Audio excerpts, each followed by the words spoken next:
Hello, friends. It's Sam Chaney reporting for Weaponized News. Today, April 29th, 2026. Thank you for joining us on this Wednesday edition. We have Ruckus on the line. He had to reset, though, I think his machine, but he will be joining us, hopefully. We just had him on the line. All right, what do we got today? The hook for the show. A little bit more follow-up on Jimmy Savelle's best friend visiting the White House yesterday. Somehow, some way, MAGA's cheering on redcoats marching on the White House lawn. Like, they've lost the whole plot here. Seriously. We'll take some more looks and get Ruckus' take on some of that heavy occult symbolism they were dropping all over the place yesterday at the White House. Jimmy Savelle best friend meeting that they had with Trump. So, Iran war, day 61. It looks like a stalemate at this point. Nobody's budging. Trump says he's not.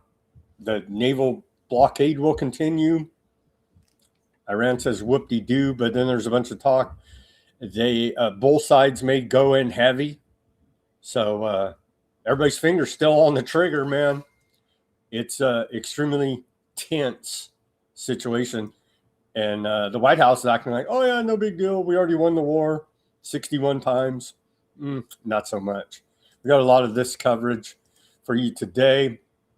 We've got Department of Energy Secretary Chris Wright saying that, yeah, we're doing it. We're not doing it just for America. We're doing it for the world, you see, because the Constitution says we're the world's police. Obviously, that's why we'd be doing it. So a little here and there from what do you do with a drunken Hegseth? He had some testimonies today as they're trying to get this $1.5 trillion military budget passed. We'll cover that. We got economic news. We have more Epstein news as per usual here now. We found two more Trump administration that are on the Epstein that we didn't even, there's so many of them, right? But I was using AI and other people were, and two slipped through the cracks to show you how accurate AI is. Anyway, we found two more and we'll name them as well today. And this creepy, one of them we found, I'll tell you right now, Ben Black. I don't know if you guys are familiar with Ben Black, but a commenter on our X. I was not familiar with Ben Black. And so we're going to take a look at Ben Black and what's going on at the U.S. International Development Finance Corporation. It's straight up racketeering, and we'll show you that. What else do we got? We got other geopolitical news. They're demolitioning Lebanon. And Trump tells his the shadow president of America, Bibi, to lay off, because Bibi's posting videos of them leveling residential neighborhoods, and Trump's like, you should probably lay off on that. You know what I mean? They don't care. They're proud. They're proud of their genocide. So the genocide in Gaza continues, and it's just quite horrific. And hey, we'll ask Ruckus if we should just start whacking all the nuns, because the ultra-Zionist settlers over there in the occupied Jerusalem, they beat the hell out of a nun. And so she probably deserved it for being a nun. But we'll take a look at that as well. They killed this little 3-year-old girl there in southern Lebanon. That is your favorite, the most moral army in the world per Bibi, the IDF. And so it's all quite horrific here as the carnage continues on day 61 of the Iran war. Let's take a look at this day in history. I cut it short today because I knew that we would have Ruckus on the line. I want to bring him on as quick as possible, so let's get right to it. On this April 29th, going back to the year 1872 on this day, and I do like me some bank robberies for whatever reason. I guess Hollywood has romanticized it to the point that I do enjoy the old time bank robbers. Anyhow, 1872 on this day, Jesse Jackson gang robs a bank of $1,500 in Columbus, Kentucky, killing bank employee Robert A.C. Martin during the crime. I don't particularly like the killing of the bank employees, but I do like the idea of robbing the banks. But once they start killing the employees, then it's a little bit too extreme for my taste. 1886, on this day, we saw the first public electricity service begin in the Netherlands, 1886. Then we fast forward all the way to 1945. Conscientious objector Desmond Doss saves 75 wounded soldiers in the Battle of Okinawa at Hacksaw Ridge, later depicted in the Oscar-winning film Hacksaw Ridge with didn't that have old Clint Eastwood in it? I think it did. Maybe it didn't. I think it did, though. Anyhow, quite a heroic feat there. 1945, Hacksaw Ridge. 1953, on this day, we saw the first experimental 3D television broadcast. 1953 shows an episode of Space Patrol on Los Angeles ABC affiliate KECA TV. Keep that in mind as they're announcing they're going to do UFO disclosure. What kind of PSYOP Project Bluebeam are they going to roll out? They're doing 3D TV in 1953. 1970, on this day, Charles McMahon and Darwin Judge are the last two U.S. soldiers to be killed in the Vietnam War. Sadly enough, over 58,000 Americans died in the Vietnam War, started by a false flag. The Gulf of Tonkin second incident quite literally never happened. It was made up. And also, on this day in 1975, we saw the fall of Saigon. The United States begins to evacuate its citizens from Saigon in Operation Frequent Wind in response to advancing North Vietnamese forces, bringing an end to U.S. involvement in the Vietnam War. Thank God. 1986, on this day, 800,000 books were destroyed when a fire hit Los Angeles Central Library. And so that's good. We got rid of all those conspiracy theories in books, because reading is a conspiracy theory, right? 1991, on this day,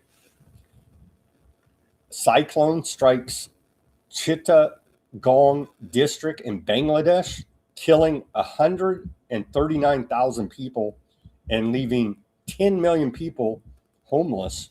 Quite a natural disaster there on this day in 1991. And then finally, in 1992, on this day, the Rodney King riots. Jury acquits Los Angeles Police Department officers on charges of excessive force in the beating of Rodney King. The decision sparks massive riots in the city. Can't we just all get along?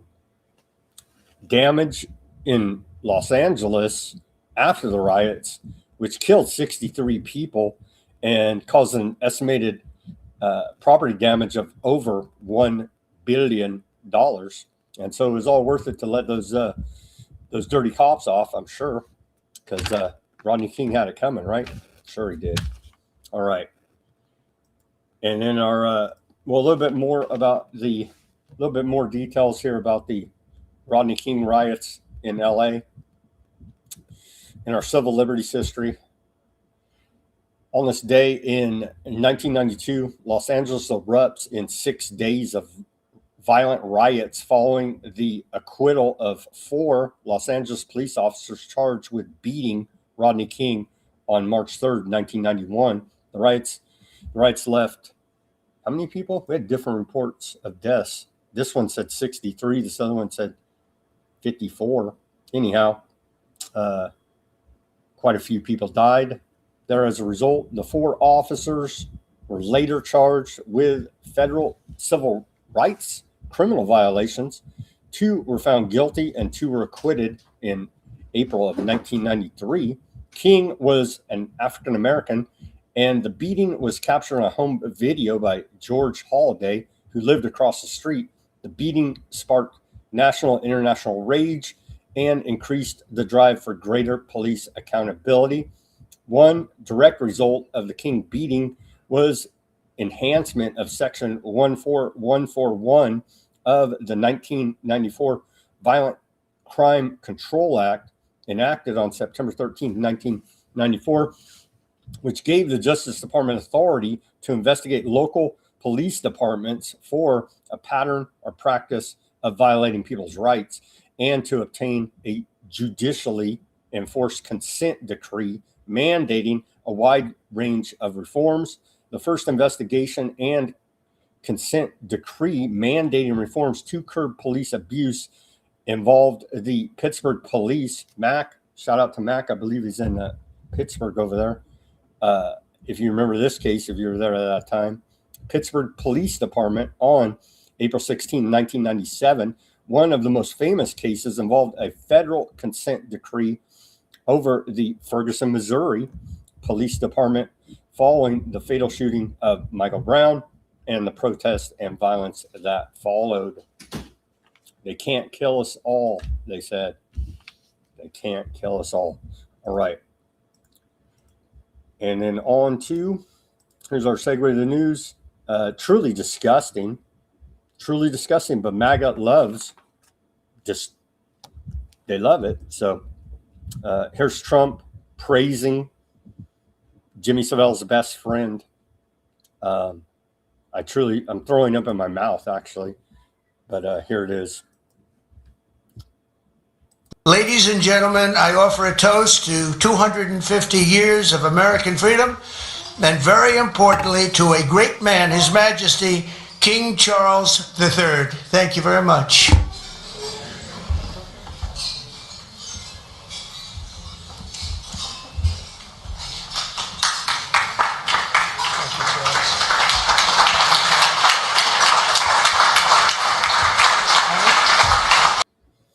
Truly disgusting. Cheers to Jimmy Savile's best friend. How you doing there, Ruckus, on this Wednesday?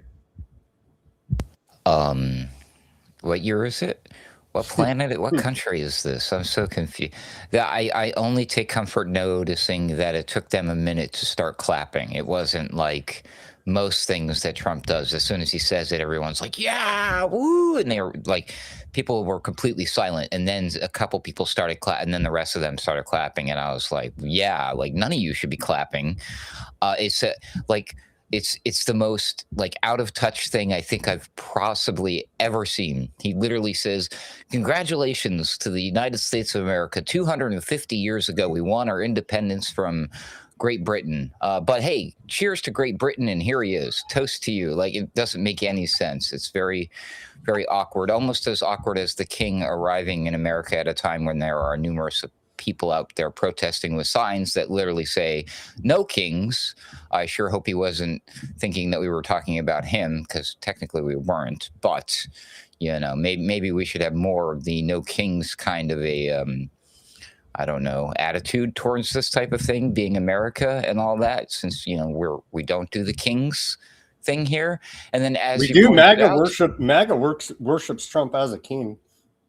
And then, as you pointed out, of course, the Jimmy Savile thing is what truly makes it disgusting. And then, of course, never mind. And his brother, Prince William, or formerly known as Prince William, as well. Andrew, yeah, right? There you go, Andrew. Right. Or well, I don't know how all this works, but they're all scumbags. They're all losers. And yeah, this is why we don't do kings. But it, like it matters, because technically we wound up with something very much similar, if not possibly even related to the same people, right? No, they're all, Trump bragged yesterday, they're related. Cool. They're all part of the same bloodline. And so Trump is, good for them. Trump's part of the royal bloodline. He bragged about it yesterday. They're all inbred degenerate scum. Here's yesterday, redcoats literally marching on the White House lawn, and we're supposed to clap over this shit. It's just so disgusting. There you go. Oh, it's wonderful. Look.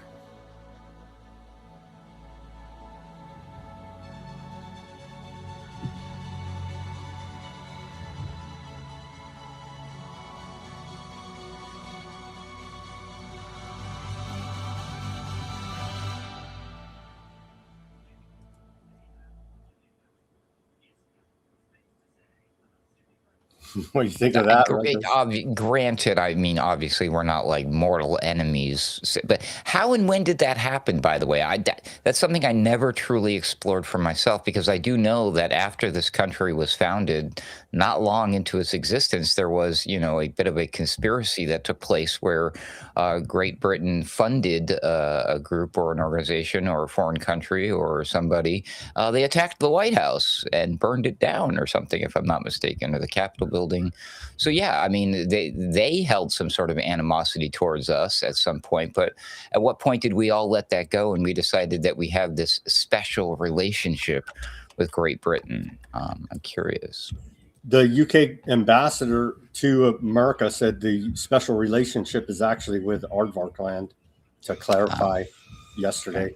Yeah. So yeah, that was the next shoe to drop too, because I was like, how long before that narrative changes? But until then, it always was throughout my lifetime that Great Britain was our best buddy, right? No, it's now Aardvarkland is our special friend. You know what? With friends like these, right? Who? Oh, geez. I'm just searching right now so we can get the exact. I know the incident you're talking about when they quite literally. I think it was the War of 1812, wasn't it? When they or 1814. So. Part of the UK, our best friends, literally burned down the White House in 1814. Part of the War of 1812. So yeah, we love it. Trump loves it. You know what I mean? And they're not even British. It's just they're all frauds. I mean, they're frauds, and so Trump's a fraud. The Jimmy Savile's best friend there is a fraud. Mr. Sausage Fingers, he's not even English. I mean, it's just they thrive on the con. Their method of operation is conology. So I don't even think they can tell the truth. You know what I mean? But let's not forget, kids, Great Britain is our friend. Aardvarkland is our friend. Yet China, North Korea, and Iran, all of which have never physically came here and attacked the United States of America, are the enemy, mortal enemies. And if they could, they would, Sam. They would wipe us off the planet just because they're that evil. Yeah, well, my TV told me that, so I guess so, right? Sounds good. What do you make? What do you make of all that bee symbolism yesterday, right? Because here's goodness, Trump posted this, and I know you dabble a little bit in occult symbolism. What do you make of this? The beekeeper, and then the White House made this fake. See, another fake, right? Another fake, but they cooked up this. Obviously, AI, a movie poster, Donald J. Trump, the beekeeper. And then they showed off the bee house that was a little mini model of the White House. And they were showing that off to Jimmy Savile's best friend. What do you make of all this symbolism? It's bad enough that they do the things like the showing off of the beehive in the White House garden or whatever, right? Mm-hmm. To the king of all people. The entire thing is obviously Freemasonic, but putting that in context with the attempted earlobe number 3 or 4 or 5, I've lost count now, allegedly, which is now apparently, from all accounts, a sell pitch for the stronger security, specifically building this White House ballroom, which just coincidentally the floor plans for the bunker underneath happens to match Solomon's Temple, which just coincidentally happens to coincide with Donald Trump reading from the Bible verse about the dedication of the temple, and then you realize, oh, hey, wait a minute, isn't that kind of weird? Aren't those Freemasons who are into the bee stuff? Aren't they also into this whole Solomon's temple thing? Wait a minute, who's building this thing? Yeah, there's just way too much of this stuff. So like for them to do that was bad enough to just do the bee thing, and then now what you just showed, I'm like, why do they lean into it? Like they clearly They're mocking know us. what they're It's doing. part of the ritual. Yes. It's part of the It's a ritual. troll of some sort. They're like, it's like a new form of it too. Like that wouldn't fly. Like if they did that like last administration, nobody would get it. Like even the conspiracy theorists they'd probably like be way over their head, right? But now it's like they want everybody to know. It's really in your face, and it's very concerning, I guess. It's so different. It's so different. I'm used to these things being like a secret, and now it's just like, yeah, here we are. Hey, how's it going? Hey, we're gonna tweet this too, by the way. Have a nice day. Thank you for your attention to this. What does he always say? Thank you for your attention. They're telling you they want your attention on all of this stuff. It's just wild to me. I just can't understand the why, Sam. They're clearly mocking us. I'm sure there's more. Well, I believe they believe they're getting power out of doing these rituals publicly for the world to see. And I guess they are. They're in charge, right? So something's. Well, maybe there is something to that, the attention to it, the fact that people are paying attention to it. Like one of my favorite episodes of The Simpsons was actually one of the Treehouse of Horror episodes, where so it was one of the mini vignettes instead of that episode, but it was the one where the billboards come to life and start terrorizing the town, and Lisa Simpson comes up with this great idea and hires the jingle guy to sing a song, just don't look, and everybody stops paying attention, and the monsters die and they go away. I feel the same way about these monsters. If we all just stopped paying attention, if we all stopped rage baiting each other and sharing the doom porn on the scroll feed machines on our Black devices and social media, there's a good chance that all of this just would disappear, right? That's a good point. Here's Bardo on the Rumble said, Hugh Grant, the actor, said on the 4th of July, the English mourn the loss of the colonies. Yeah, I bet they do. Check out more occult symbolism today. This is looking like the Saturn hat here now. As they're telling us, Trump and his whole crew are high up dark occultists casting spells on you. And so there you go, Ruckus. Like you said, if you give it no attention and tell them no, then they don't have the power. But check out this. Posted today by the White House. Look at all this. The Saturn hat, and then, of course, the Shalong there in the distance. You can see the Washington Monument obelisk there.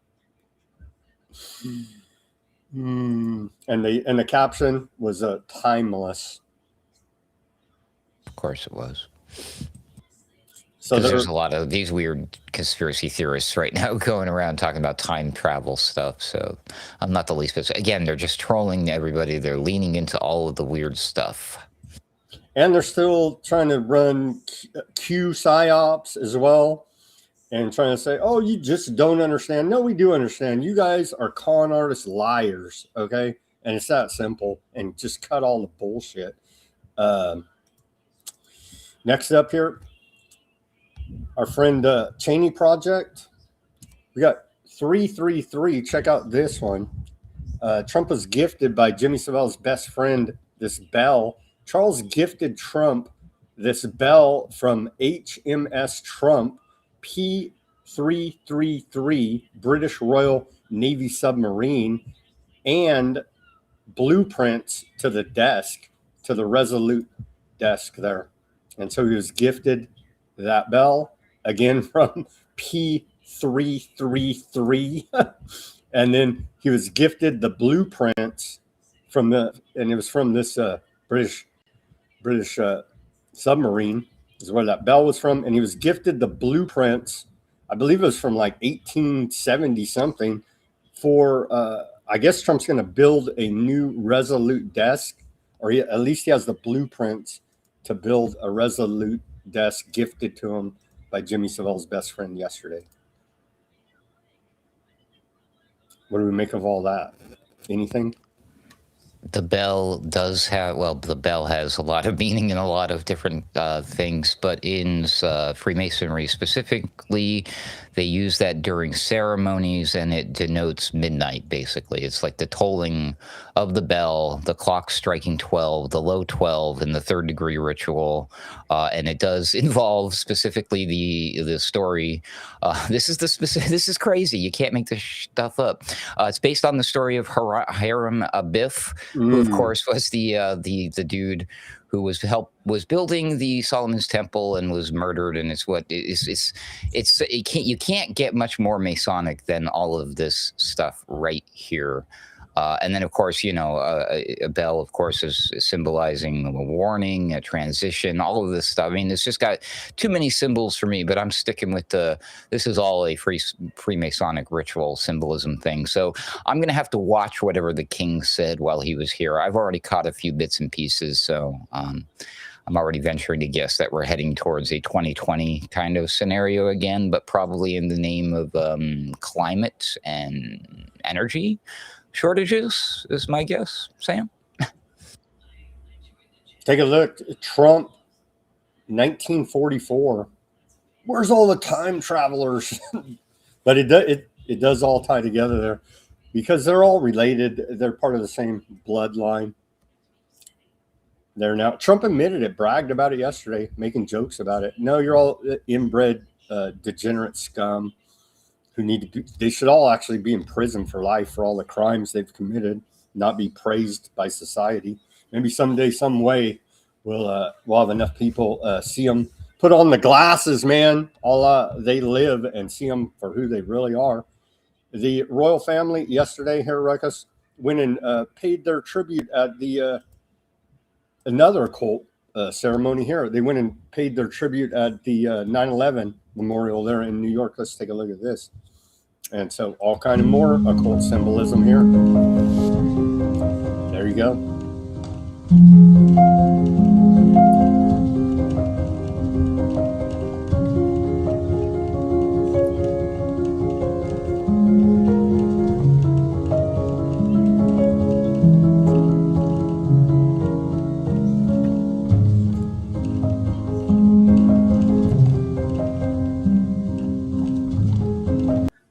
There you go. It's also wonderful. And we already know, in case you didn't know, all the symbolism involving two pillars and towers with Freemasonry. Yet again, all related to the architectural details of Solomon's Temple. Isn't that interesting? And then the One World Trade Tower now resembles a syringe, right? It's just. Did we lose your audio there, Ruckus? I think we lost your audio. What is Ralph in the Ralph on the YouTube says Germany never woke up either. All right. Looks like Ruckus' audio went down. We'll continue here though. Here's a clip from Trump earlier today. He says Trump says all Iran has to do is cry uncle. I don't think they're gonna cry uncle anytime soon.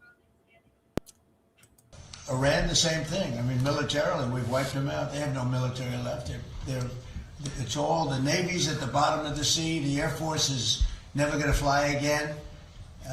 We've got an amazing military. Now they have to cry uncle. That's all they have to do. Just say, we give up. We give up. But their economy is really in trouble. So it's a dead economy. That is true, that their economy is in bad shape. As Ruckus tries to sort out his audio here for us. Trump rejects Iran proposal, says Navy blockade will remain as the Strait of Hormuz is essentially closed. Trump tells Axios he will maintain the blockade until Iran agrees to a nuclear deal addressing U.S. demands, rejecting Tehran's effort to lift the blockade and reopen the Strait of Hormuz. He claimed the blockade is more effective than bombing. They are choking like a stuffed pig, and it is going to get far worse for them. Sources say the U.S. has prepared plans for short and powerful strikes against Iran if negotiations remain stalled. And so everybody's fingers on the trigger. They're getting ready to fire this whole thing back up, Ruckus. What are we firing up again? Going in heavy to Iran, and then Iran's cool. response. Yeah, I thought everything was a little quiet on that front. I don't remember much of the news about any of that this week. Everybody's doing their armchair detective about the White House correspondent's false flag ballroom promo. We're still in a war with Iran, by the way. 61 days, according to the video title I see. And so Iran's response to this from their parliament speaker, Ghalibaf, he sent out an audio message to the Iranian people. Let me read through it quickly here. He says, from day one, the enemy sought to finish the system within 3 days by assassinating the leader of the revolution and the military commanders, but failed. They then moved to eliminate the country's offensive capabilities, but over time saw that missiles and drone strikes continue. Next, they attempted to turn Iran into a situation like Venezuela, but failed again. They then tried to activate separatist groups, the Kurds and other militias that are in the west of the country, which also failed to the efforts of military and intelligence forces. After months of planning and targeting security bases during the war, they designed a coup attempt timed with the Harshambin Suri Festival of Fire celebrations, but the Iranian people responded in a unified manner and dealt them a heavy blow. The enemy sought to insert forces into the country and tested this plan with the fake rescue mission of that alleged down pilot plan in Isfahan, but it turned into what he described as a Tabish 2 failure. Each of these plans would have brought down a country, but the Iranian nation, relying on divine support, defeated them all.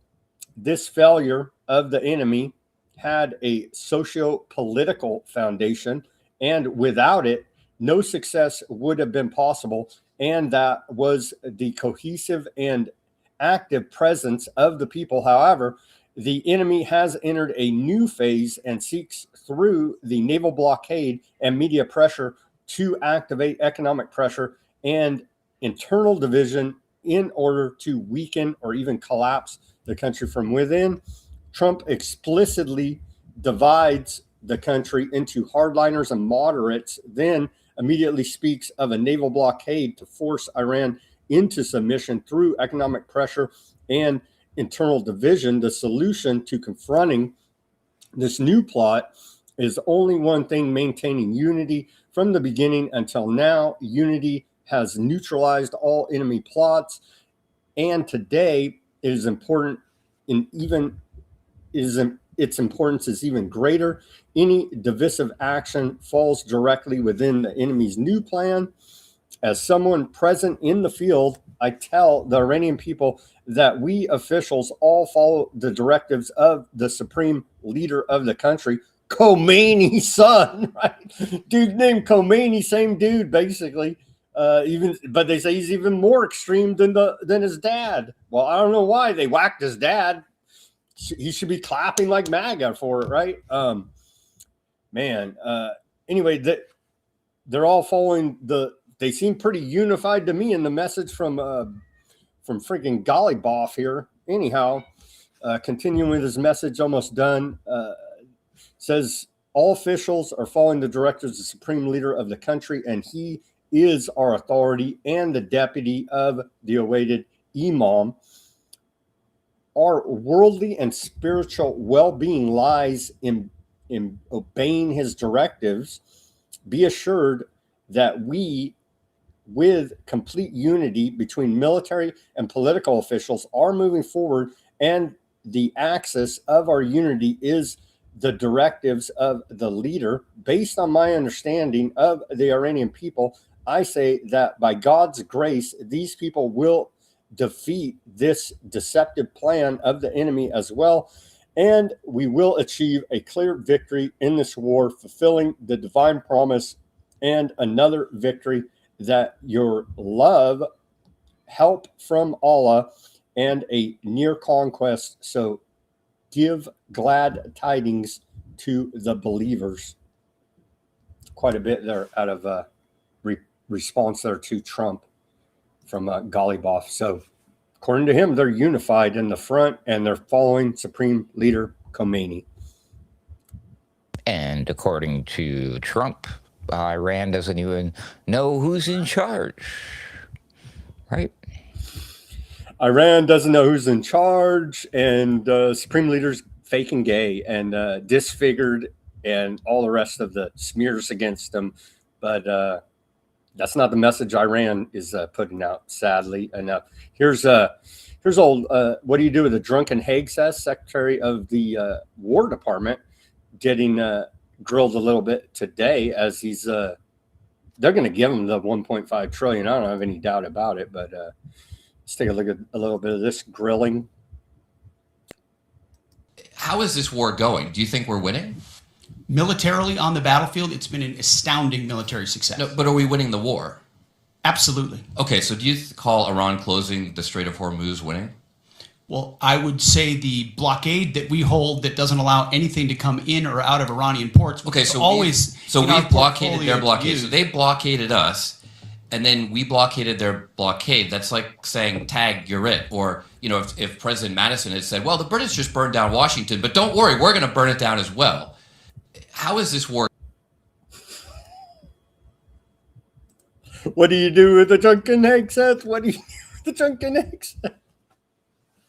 Here's Chris Wright. Hey, he says, we're doing it for the world. Well, the 30 million plus people going into poverty, the 2 million plus people that are going to starve to death due to the energy crisis that you've created, I'm sure the world appreciates. So let's hear now from Chris Wright, the energy secretary here. I guess we should all be praising it, and all these third and fourth worlders that are going to die because of it. Praise Chris Wright. Country, if the world's largest sponsor of terrorism had nuclear weapons that they could deliver to your city. The United States and President Trump decided that's entirely unacceptable. That is an existential threat to the... It's just flat out lies. This guy's a liar. Region of the Middle East. We've already debunked all of their propaganda and lies there. The world economy, to the United States, and to all of our allies.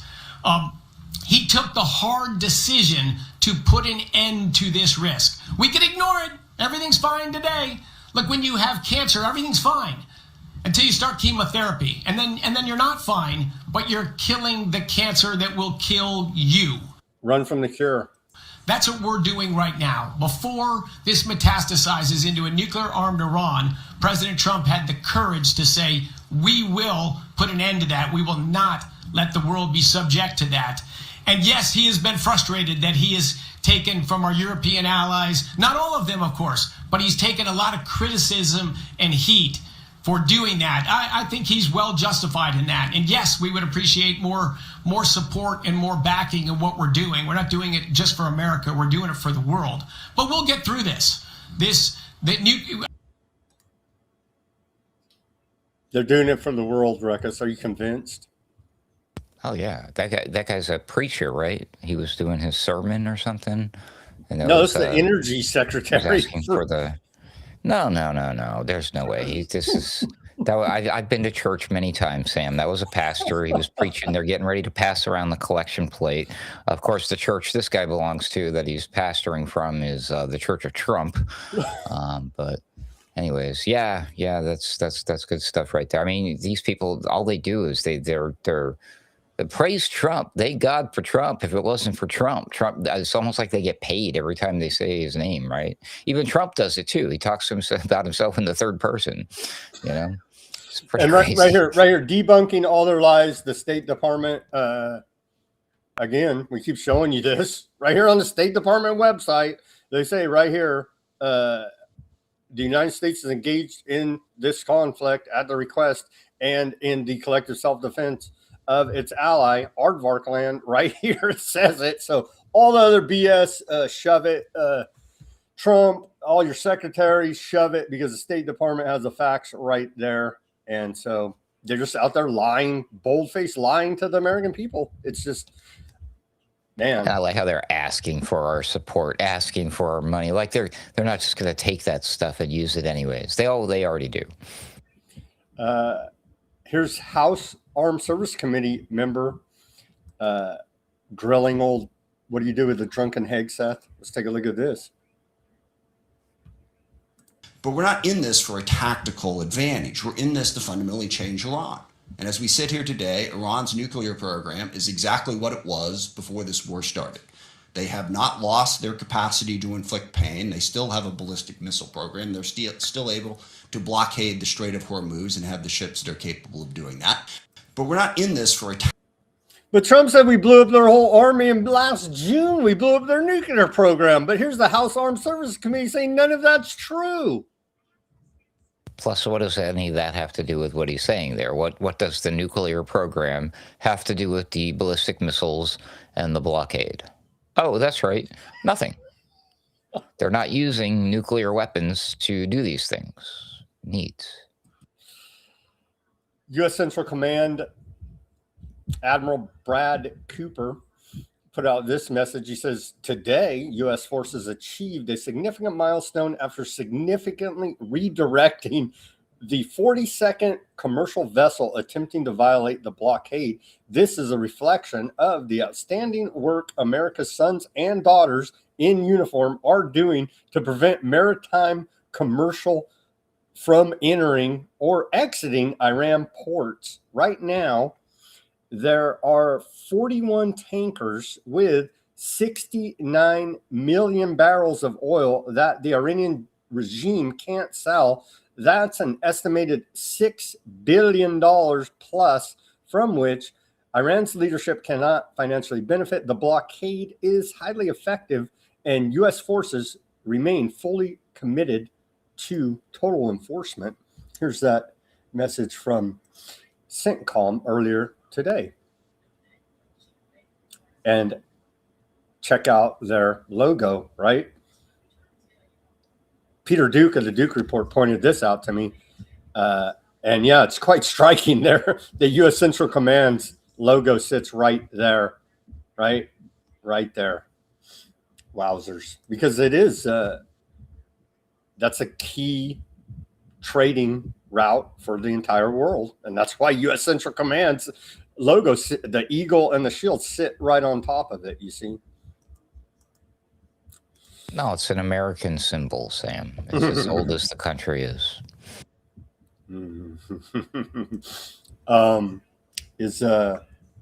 Chloe's here. We do have, let me tell you about Trump derangement syndrome, Chloe.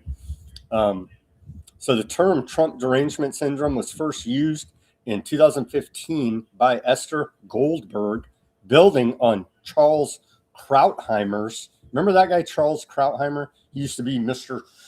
Conservative, and you would have to listen to him and he knew what he was talking about. Anyhow, total fraud, neocon piece of trash. Anyhow, bless his soul. I think he's no longer with us. Anyway, Charles Krautheimer earlier is a spinoff from his coinage of the term Bush derangement syndrome. A Minnesota state senator, Justin Eichhorn, who recently sponsored a Trump derangement syndrome bill, was arrested for soliciting a minor, and he did not invent the term. So there you go. It's a spinoff of Charles Krautheimer's Bush derangement syndrome. So this dude introduces a bill related to Trump derangement syndrome, and all of a sudden he gets in trouble for that other stuff? For soliciting a minor, yeah. Oh, yeah. Okay. Okay. What about the UFOs? we're tired of the war. Trump's tired of the war, man. You know what I mean? So it's time to move on to some more different psyops here. UFOs. Let's hear. They keep saying they're going to give us UFO disclosure. Here's Trump talking about that earlier today. I think we're going to be releasing as much as we can in the near future for some reason, and I guess it's just a reason that's been in the minds of people for a long time. That is such, they want to find out about the UFOs and anything having to do with UFO or related material, and we're going to be releasing a lot of things from that we have, and I think some of it's going to be very interesting to people. I've interviewed people, my first term primarily, but I interviewed some pilots, very solid people, and they said they saw things that you wouldn't believe. So you can. There's one more, and then we'll get your comments here. Anna Paulina Luna, she's acting. I want to like some of these politicians, but I just can't. I have a wall here now, Ruckus. They will not break my veil. They will not break my veil, no matter how good they do. They will never convince me they're on my side and doing right by the American people. Okay, I don't care what they say. Here's Anna Paulina Luna about the disclosure of the aliens. Let's take a listen to this clip. In the past that you've seen yourself evidence of interdimensional beings. What's that, aliens or? So the interdimensional beings is what our witnesses will call these things. I have seen evidence in a skiff that leads me to believe there are things we cannot explain, and I have observed things that are of non-human origin and creation. That's my opinion. Again, but there has been a declassification order from the president, and you will see as soon as that stuff comes out. Right. So do you think that the American public's going to be super surprised when this comes out, or is it going to be a bit of a nothing burger? Well, I don't think it'll be a nothing burger, but, we're not going to tell the American people what to make of it. But I think, when, again, you saw my last hearing that I did with the task force where there was some footage that was entered into the archive, and it's pretty shocking for people. I don't know much tech that can deflect a Hellfire missile. I don't know about you. But, I think so. What do you think? Footage that you'll see. Can they stop the Russian hypersonic Reznik is my question. Okay, so what do you make of this, Ruckus? It's just going to be another, some more BS, right? I don't know. I do like Anna Paulina Luna. I like her, but I have a veil here. I like Massey too. I like Nancy Mace. I like Massey. I like her, but there's a veil here. I will never trust these people. You see? But this is the one thing, though, that she does that I'm like, why? Why do these people do this stuff? So, yeah, she's way into this stuff. And it's interesting that the setup for that led you to believe that she had some sort of experience with these creatures. No, she saw some information allegedly inside of a skiff. And then what is it? Blanchard, the other congressman dude, he talks about it. I think they're feeding them disinformation, honestly, so then they can run out there and say, oh, my gosh, aliens are real. You know what I mean? So, right. And as she pointed out there, the president is going to declassify stuff, and then the government, we're not going to tell you what to think or what to believe. Oh, how convenient is that? So that's helping, right? Not helping. But Trump, you could pull up a bunch of old clips of Trump saying exactly the same type of thing in the same cadence, in the same I believe he's really going to do this about releasing the Epstein files. Here he is again talking about, and he said this about the JFK files, and he said we were going to get the audit of Fort Knox. Remember? All of these things. He just says these things. He's going to do these things. And even though this is one that I'm quite concerned about, now I'm not so much, because if and when we do indeed get the files, the UFO files or whatever they call them, he'll probably name them after himself, the Trump Disclosure Act or something like that, or maybe you'll do a TDS thing, the Trump Disclosure of Secrets. Who knows? There'll be redactions. So it'll be just like the Epstein file. All the names and the pictures and all the stuff will be like all the good stuff. It'll be like, you're doxing the aliens, bro. Come on. Right. Yes. He's like, why don't you do it? So, well, like my friends could get hurt. Exactly. Your friends are the Greys? Yeah. Your friends are the freaking the bug aliens or what? Oh my God. More dystopia out of that big Masonic ritual here. I believe this was also part of a ritual. First Lady, and I guess they call her Queen, Her Majesty Queen Camilla. There, Camilla, old Charles' wife here, his second wife, I believe, after they murdered Diana. Oh no, that was just the accident. Excuse me. They rolled out a bunch of dystopic. This is the new education here. The post from the First Lady Melania, she wants the Epstein files released as well, but wearing her Saturn hat there. First Lady Melania Trump led an innovative cross-culture educational program yesterday using artificial intelligence and virtual reality. And so, wowzers. Look at all these kids. And then we got another clip of them with the VR goggles on, but they all got the virtual reality Ray-Bans right here. And so isn't that also innovative and wonderful right there? Very extremely dystopic, in my opinion, here now. Oh yeah, it's wonderful. Put on the glasses and burn your books.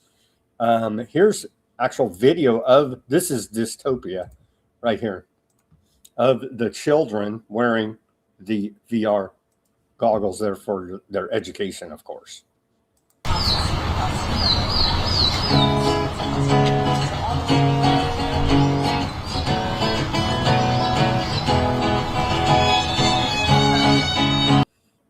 Dude, it's getting extremely dystopic.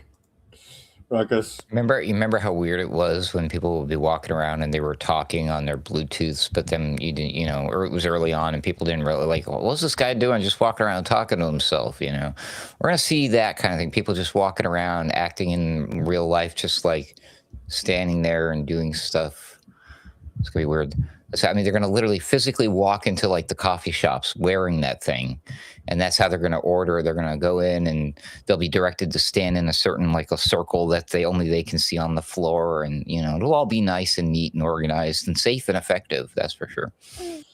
U.S. Labor Department today says we launched the AI Registered Apprenticeship Initiative portal, a one-stop resource to help organizations build AI literacy and develop AI-focused apprenticeship programs. And so you can go there and sign up to be part of this mind control program launched by the U.S. Department of Labor right there. Expand AI-focused registered apprenticeship programs. The link is right here. It'll be at Weaponized News Substack, or go look it up yourself and be part of that mind control program. It's awesome. It's kind of a mouthful to say all that, though. It certainly is. From our friend Jason Bassler at the Free Thought Project, Palantir CEO, legalizing war crimes would be good for business. There you go. He posted this headline. He says, we've officially reached the part of the timeline where war crimes are pitched like product features. Truly incredible, man. That guy is a living example of, you give somebody an inch, they take that mile. Way to go, everybody. Hey, Alex Karp on the steering committee of the Bilderberg Group said he's the only person out of all of them that gives conspiracy theorists a seat at the table, Ruckus. Oh, well, thank you so much, Mr. Karp. We do sincerely appreciate you beyond belief. Yes, sir. He also said he wants to... on beyond belief. He wants to spray urinal lace fentanyl on stock analysts. I was like, was that down real? talking, He really said this? Yeah, that are what down. What the hell is wrong with this guy? Palantir stock, yeah. And he openly bragged, yeah, sometimes we kill people. Like that's can we go back to like where it was like we were like Bill Gates and Fauci and stuff, man? Seriously, there were way more fun supervillains than this guy, right? He's getting Holy crazy crap. with it.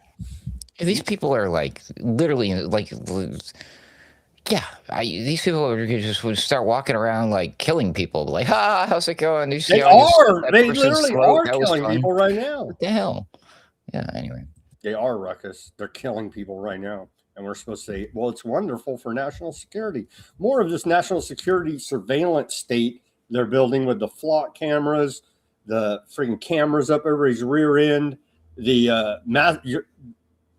data about everything you freaking do, right?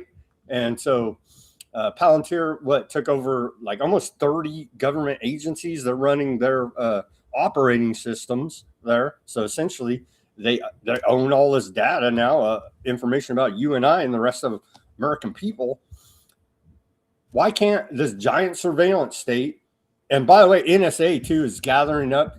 Don't ever forget that NSA is gathering up all of our data as well. So you think Palantir's bad? NSA been doing it from the shadows for a very, very long time, and they're still doing it today. So they got data on everybody. They know where everybody's going, track, trace, and this, that, and the other, and profile, but they can't seem to stop these assassins. You would think with the thought crime police and pre-crime all over the place.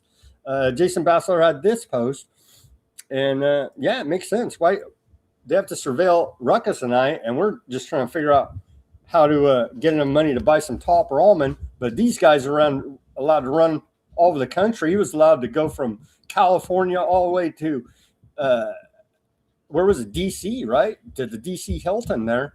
And so a very long journey. Turns out in the surveillance age of biometrics, drones, and watch lists, Palantir AI predicting pre-crimes, NSA monitoring our communications, flock cameras tracking our movements. How does this keep happening? Why are we being spied on? And why do the NSA, FBI, and Department of Homeland Security even exist? Indeed, because it's for selective enforcement. And of course, Jason Bassler knows that. He's trying to prompt a response. But yeah, why do they exist? Why do they exist? They can't stop the would-be lone wolf assassins of the president here now. Which is by design. That's a feature, not a bug. That these systems, the government agencies are going to fail so that they will be replaced by the private company, i.e. Palantir. Here you go. They didn't stop the Vegas massacre, the 9/11 World Trade Center attacks, the Ohio State attack, the Chattanooga Springs shooting, the San Bernardino shooting, the Orlando shooting, the Boston bombing, the Fort Hood shooting, the Colorado Springs shooting, or the Charleston church shooting. Remind me again why we are being spied on and why these agencies exist. From the Free Thought Project. Indeed. So I could see somebody on the Palantir payroll, a stockholder or congressperson, introducing a bill and showing that exact thing right there. I'm like, exactly why do we need these companies when we could much more securely score like a private independent contract, save the taxpayers a shit ton of money, and just turn everything over to Palantir and Foundry and all of that? Like literally just hand the keys of the castle over to them. I really see that as this is a selling point. And this White House correspondent, the shooter himself, even said in the manifesto, he's like, boy, this is terrible. There's a huge lack of security here. I'm disappointed. I'm like, you're the guy who's trying to get past the security. If I was you, I'd be like, man, this is exciting. There's hardly any security here. It's so in your face. It's like, it's so in your face. It's a joke. It's crazy. Wow, they're rigging all this up. All right, Ruckus, we're at the top of the hour. Let's take our live commercial break here now. Thank you, everybody, for hanging with us. We just went through an hour worth of news, commercial free. Everybody give us that like, share, subscribe, push that notification button. Give us a follow on the X for whatever it's worth. Our direct messages are always open. Go to weaponizednews.com/shop. Get yourself some stickers over there. We got the holograph sticker, the white background sticker, the clear sticker. Help support independent reporting and analysis, brought to you 5 days a week. Broadcasting live Monday through Friday, 5 p.m. Pacific, 8 Eastern time. Give us that like, share, subscribe, push that notification button. weaponizednews.com/shop. We take donations. In the description below this video, you can find a link to Ruckus X and then all of his connections. Below that is weaponizednews.com/shop. Buy me a coffee, Cash App, Bitcoin wallet address. Weaponizednews.com has a secure donation button through PayPal right on the front page. Very easy to find. Any which way you choose to support us is truly appreciated. You can become a paid subscriber. Shout out to Fat Bob. He just took the plunge, and we do appreciate all the paid subscribers out there. Go to Weaponized News Substack, become a paid subscriber. We give all the information for free, nothing behind a paywall. You're just simply showing your appreciation for the value we're providing you, the massive amount of information, and debunking the media and government lies on a daily basis here now for you. And so become a paid subscriber. Give us a donation, patron the store, give us that like, share, subscribe, push the notification button. Any which way you choose to support this broadcast is truly appreciated. Thank you very much. Go ahead and plug away, Ruckus. Neat. Plus, you get Ruckus once a week. And that's you, Ruckus, added bonus. Ruckus only happens 3 times a week. For the other 2 times a week, that would be the Boiler Room and Sunday Wire. You'll find all of that over at alternatescurrentradio.com, where you'll also find my friends and colleagues doing a couple podcasts, such as the Mystical American Patriot Society and the Odd Man Out podcast, both of which have brand new episodes available in video and audio format. There's the new one from Odd Man Out, Trump Worship Syndrome. Also, while you're here, you can check out and learn everything you possibly wanted to know about your boy Ruckus and then some, because I actually have an About Me section on here too. You can also see a flattering picture of me where you can tell a little bit better in this picture, first of all, what I might look like with teeth. Yes, I have dentures. I just choose not to wear them. But my hair is a faux hawk. It's like a fake mohawk. It's not an alfalfa sprout. I get that all the time. I saw somebody mentioning that in the chat room. Here, I'll turn my head. See, it's like a little mohawk. No, we can't see you. We can't see you. Oh, that's right. There you go. Let's see. Prove it. Okay. Yeah. Not just one little hair. One day this summer, I'm going to go full mohawk, and then it'll be quite obvious to y'all. But anyways, yes, reach out to me via DM on my X. It's AC_wordslinger. Thanks, Sam. The link's in the description below this video. Don't feel bad, Ruckus. They're always talking shit to me, saying that, oh, you look like Gavin Newsom. I'm like, really? Thanks for that insult, asshole. You know what I mean? Anyhow, thank you for bearing with us through that commercial break. Welcome back to the second half of Weaponized News on this Wednesday, April 29th, 2026 edition. Continuing here. Again, don't threaten these people. They're cracking down on it. No matter how bad they piss you off, don't be an idiot and threaten the government, because they will come after you. Here's a statement issued by the Justice Department. Threatening political violence against public office holders is antithetical to our system of government and will not be tolerated. Public officials must be permitted to carry out their duties free from threats that cause concern for their public safety and the safety of their loved ones. Perpetrators like Lauderdale, who use mail or the internet to engage in such conduct, will be taken at their word and prosecuted accordingly. And so don't let either side or anybody in between provoke you into threatening or actually doing an act of violence against these people, because that's a large part of their PSYOP mind control operation, is to try to provocateur you into being an idiot so they can lock you up for the next 20 years. Don't play their stupid game. You can simply, the easiest way to get back at them is just don't comply with a lot of their BS. It takes you complying to have the tyranny really roll over you. We're getting to the point where that's not going to matter, but we still have some power of just simply saying no. But don't threaten these people, no matter how pissed off you get about it. Believe me, I'm pretty pissed off about it every day, seeing the tyranny they're doing and all their crimes. But just don't threaten them, because that's a losing battle. Here now, Ruckus. Well, I do not condone that advice whatsoever, Sam. I'm going to distance myself from that one here while I still can. Yeah. See, there's a problem here because, indeed, technically, they could change the definition of what is considered a threat.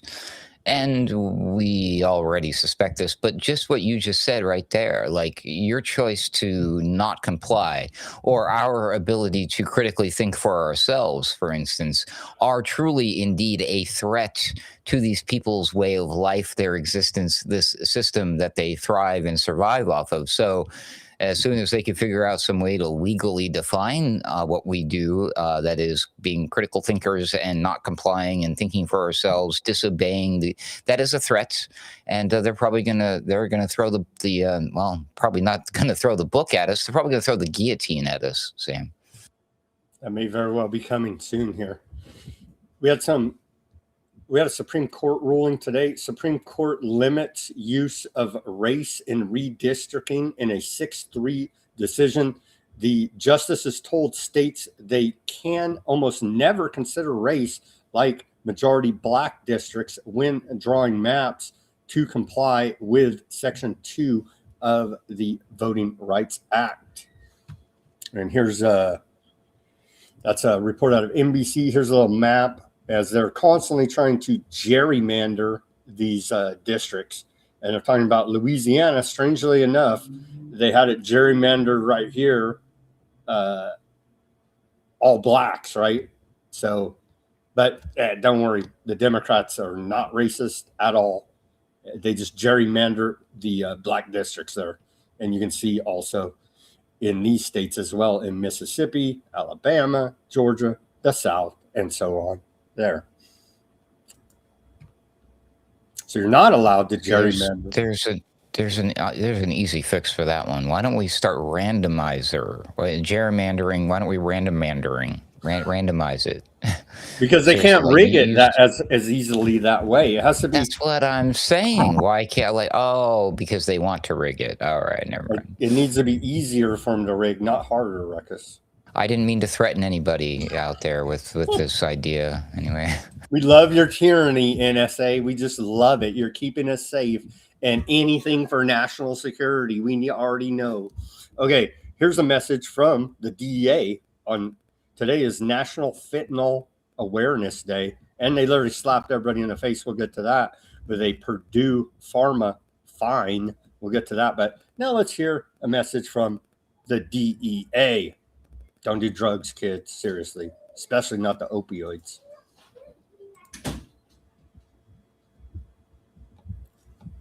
Oh, that didn't work. Let me bring this guy on. Here we go. I'm Terry Cole, Administrator of the Drug Enforcement Administration. Every day, I meet people whose lives have been impacted by fentanyl. It's a hidden danger you can't see, taste, or smell. Just one pill, actually just 2 milligrams, can be deadly. Fentanyl is the leading cause of death of adults 18 to 45. It's often hidden in pills, in powder, and it can impact anyone. On National Fentanyl Awareness Day, join DEA to achieve a fentanyl-free America. Protect yourselves and others. Prevent overdose deaths and support those who have been affected by this crisis. Together, we can save American lives. Well, we got that dirty Maduro, the world's leading fentanyl trafficker, right? We arrested his butt, right? Arrested? Kidnapped him. And, well, actually, turns out in an indictment, there's nothing mentioning fentanyl trafficking whatsoever. But that was the rhetoric leading up to his kidnapping. Justice. Is that true what that guy said? I mean, I'm taking that with a huge grain of salt here, that it's the leading cause of death. You don't trust the DEA, Ruckus? The leading cause of death for adults 18 to 45 in America. I assume he means in America. Fact check them.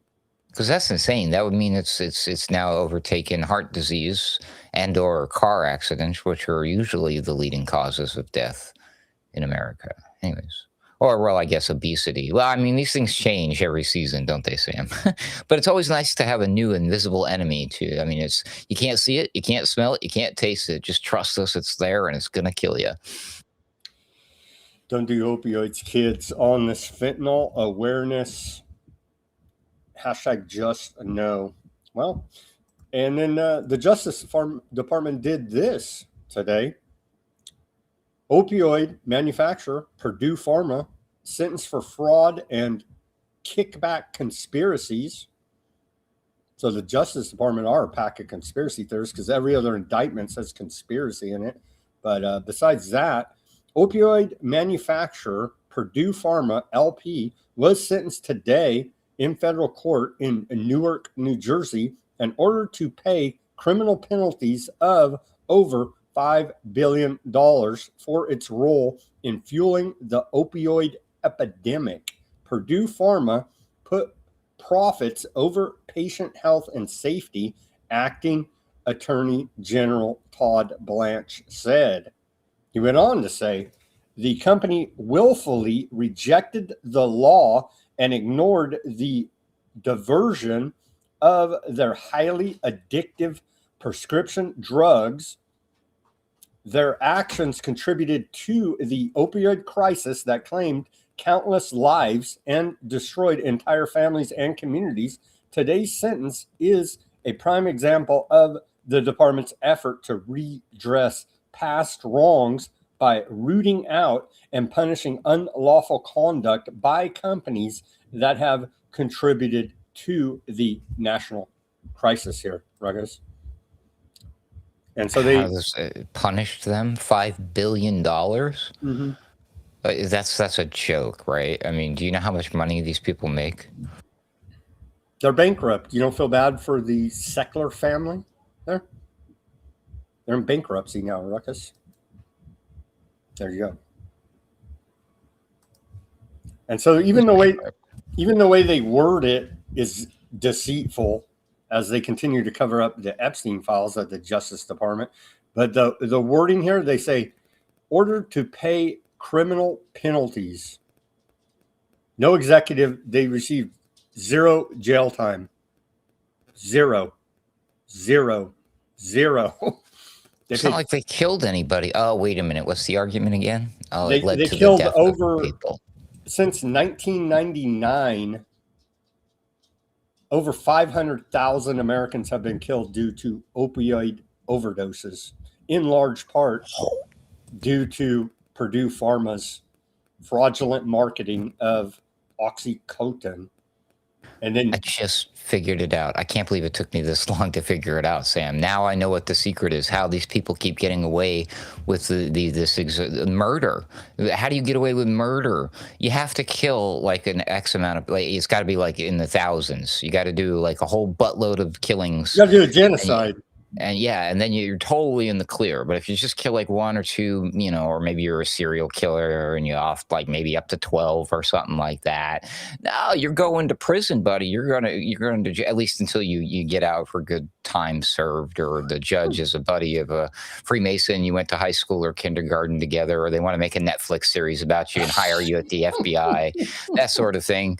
Or if you're Ghislaine Maxwell, they'll release you from prison. But if otherwise you're going to the slammer. But yeah, just genocide a bunch of people, create a product that just slowly kills people and destroys lives, and you're good to go, man. If you get caught, we're going to have to do like a little bit of a symbolic thing and ask you for,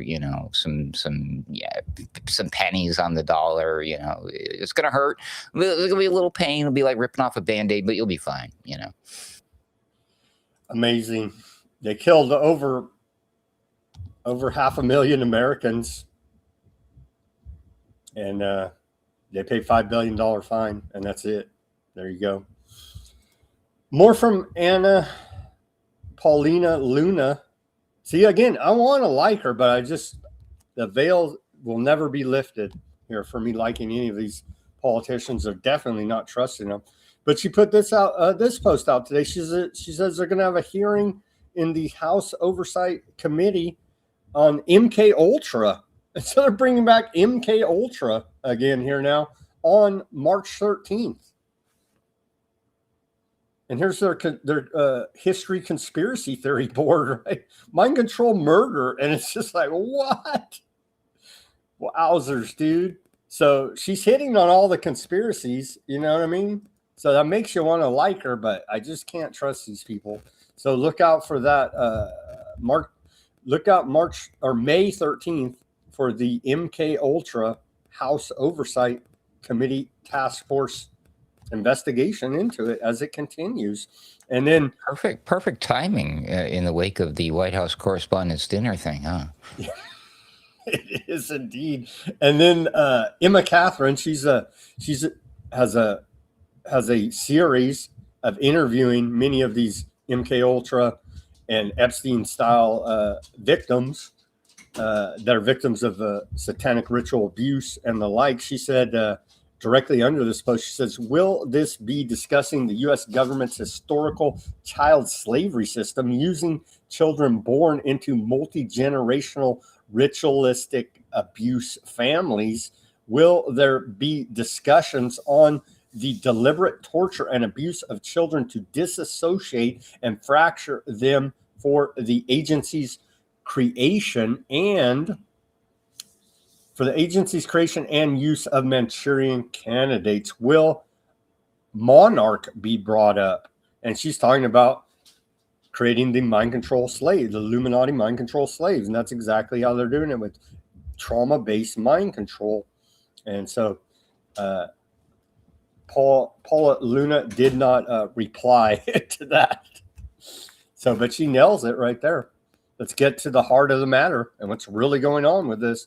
And that's it. Now a word, Ruckus, from Epstein's lawyer. He says that when you turn against Aardvark land or you turn against the Aardvark people, you are ultimately turning against America, because Aardvarks founded America. George Washington had a little hat. Israel is the canary in the mine shaft. And when you turn against Israel and you turn against the Jewish people, you are ultimately turning against America. Israel is the canary. Everybody knows George Washington was a big Zionist. I mean, that's in the Constitution, right? That's quite impossible by definition. But we'll let the audience do some research. Ask Grok about that one, kids. Have fun. We added two more through the diligent researchers on the X here. And so this, I'm like shadow banned into literally zero on the X. I've never seen. I guess only deleting me could do more on the X. Take a look at this post. It kind of did pretty well. The Trump admin officials in the Epstein files, right? And we named them, had 729 shares there, Ruckus, but only has 7,000 views. Imagine that, right? And so literally censored into nothingness, but we already knew that, and that's old news. The new news that we did find out through commenters on this post by me was that we missed a couple people. And so let me just run through it again. Trump admin officials in the Epstein files: Donald Trump, Melania Trump, Howard Lutnick, John Phelan, Paulo Zampoli, Bobby Kennedy Jr., Kevin Warsh. Looks like he is going to be the new Federal Reserve chairman as he passed out of the Senate committee today. Mehmet Oz, Elon Musk, Steve Bannon, Alex Acosta, Bill Barr, Brett Ratner, and add two more that were not part of this list that I compiled using Gronk. So AI missed something there, two somethings, and probably more than that. Tom Barak, he's the ambassador over there running around Lebanon in the Middle East. Envoy, I think he's like special envoy to Lebanon, something like this.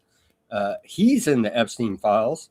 And this guy, who I didn't know, and shout out to the Anon over there on the X that pointed this out.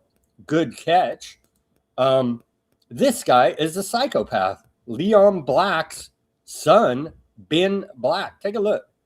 And so this is a psychopath right here. Ben Black. Ben Black serves as Chief Executive Officer of the U.S. International Development Finance Corporation, DFC, appointed by Trump. And yeah, this guy's a psychopath. You can just see it. Please see it. He's also on the list there. You can see right here, 132 times Ben Black is mentioned there. Again, Leon Black's son, Ben Black. And then I did a little bit of digging, not even that much here, Ruckus, on these on the U.S. International Development Finance Corporation, and it's a straight up racketeering operation. They will they'll issue you political risk insurance coverage against losses due to currency inconvertibility, government interference, and political violence, including terrorism. So this is literally explaining racketeering right here. Political risk insurance offered by Ben Black's outfit there, the U.S. International Development Finance Corporation. Truly incredible stuff. And I didn't even do very much digging at all. And I'm just like, wow, they're openly racketeers.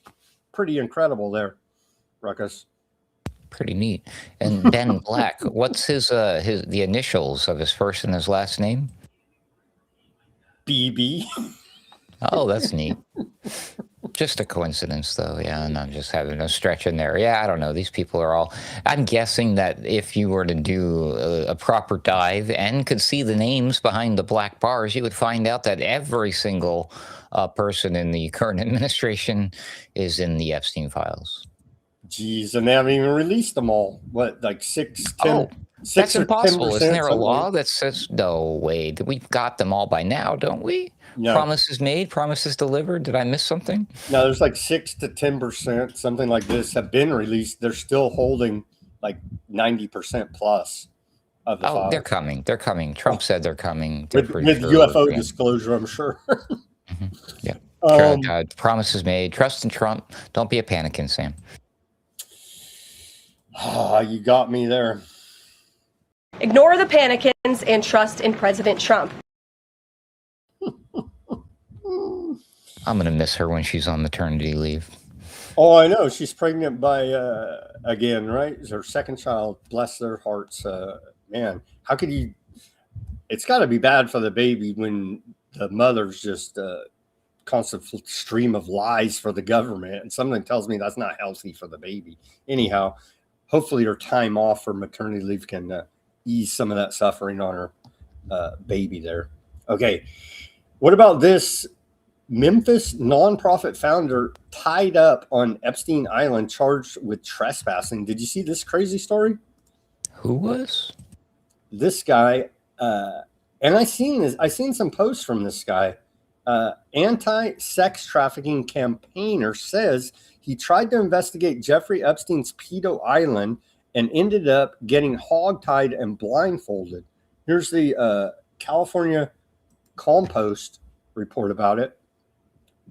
Right here, an anti-human trafficking campaigner from Tennessee says he was found hogtied and blindfolded on Epstein Island Sunday after he went there to investigate the dead pedophile's crimes. Ben Owen, this guy, I've seen posts from this guy. He does these memes where he writes on the deal there. Ben Owen, the founder of Memphis-based nonprofit We Fight Monsters, was arrested and charged with trespassing when police in U.S. Virgin Islands found that he had been trussed up by caretakers on Epstein Island. And here's that original report.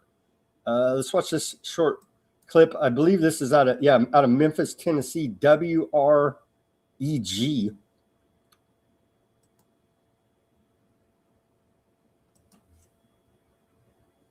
Plague the Mid-South. It's a beast that has been a top priority for law enforcement for decades. WRG's Clemitra Wilborn spoke to a man who says fighting monsters is his specialty. Who is We Fight Monsters and what monsters are you fighting? For years, the monster of drug addiction consumed Ben Owen. I finally hit rock bottom in 2019. My wife and I were homeless on the streets of South Memphis. He says after multiple run-ins with the law, he realized he had to make a change. We had this foxhole prayer that if God would get us out of hell together, we'd come back for the people we left behind. Years later, Ben and his wife overcame addiction and fulfilled their promise by founding the organization We Fight Monsters. Since 2022, they have worked with law enforcement on sting operations to combat human trafficking and child exploitation. We had this odd assortment of, like I said, ex-cons and feds coming together to move the needle in some pretty calamitous environments. In the process, he also works to rehabilitate those suffering from drug addiction, just like he was. Typically, when we work with law enforcement, we're trying to get in between good people and the consequences of bad decisions. My first interaction with the West Tennessee Violent Crime and Drug Task Force was when they arrested me on a felony warrant in 2014. And he used to come to the trap house we was in, which was my brother's house that he now owns as a Hope House. And Ben never forgot about the people he left behind. Coming up on the news at 10, we introduce you to one woman who says that without his help, she may still be battling her own monsters.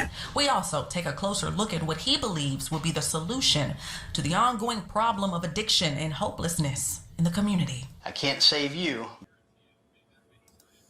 So it looked like he was doing okay work over there trying to help people, and took it to the next level, going to Epstein Island, and wound up getting arrested there. Wild. Pretty wild story. Is that what they meant by being hogtied? Is he was arrested? Mm-hmm. Okay, yeah. Talk about if you don't read through the story, you're left with a different impression on that one, right? Mm-hmm. Yeah, so I guess the moral of that story is don't go to Epstein Island. This guy, right? Yeah, I don't know. I seen this guy. Maybe it's all publicity stunt.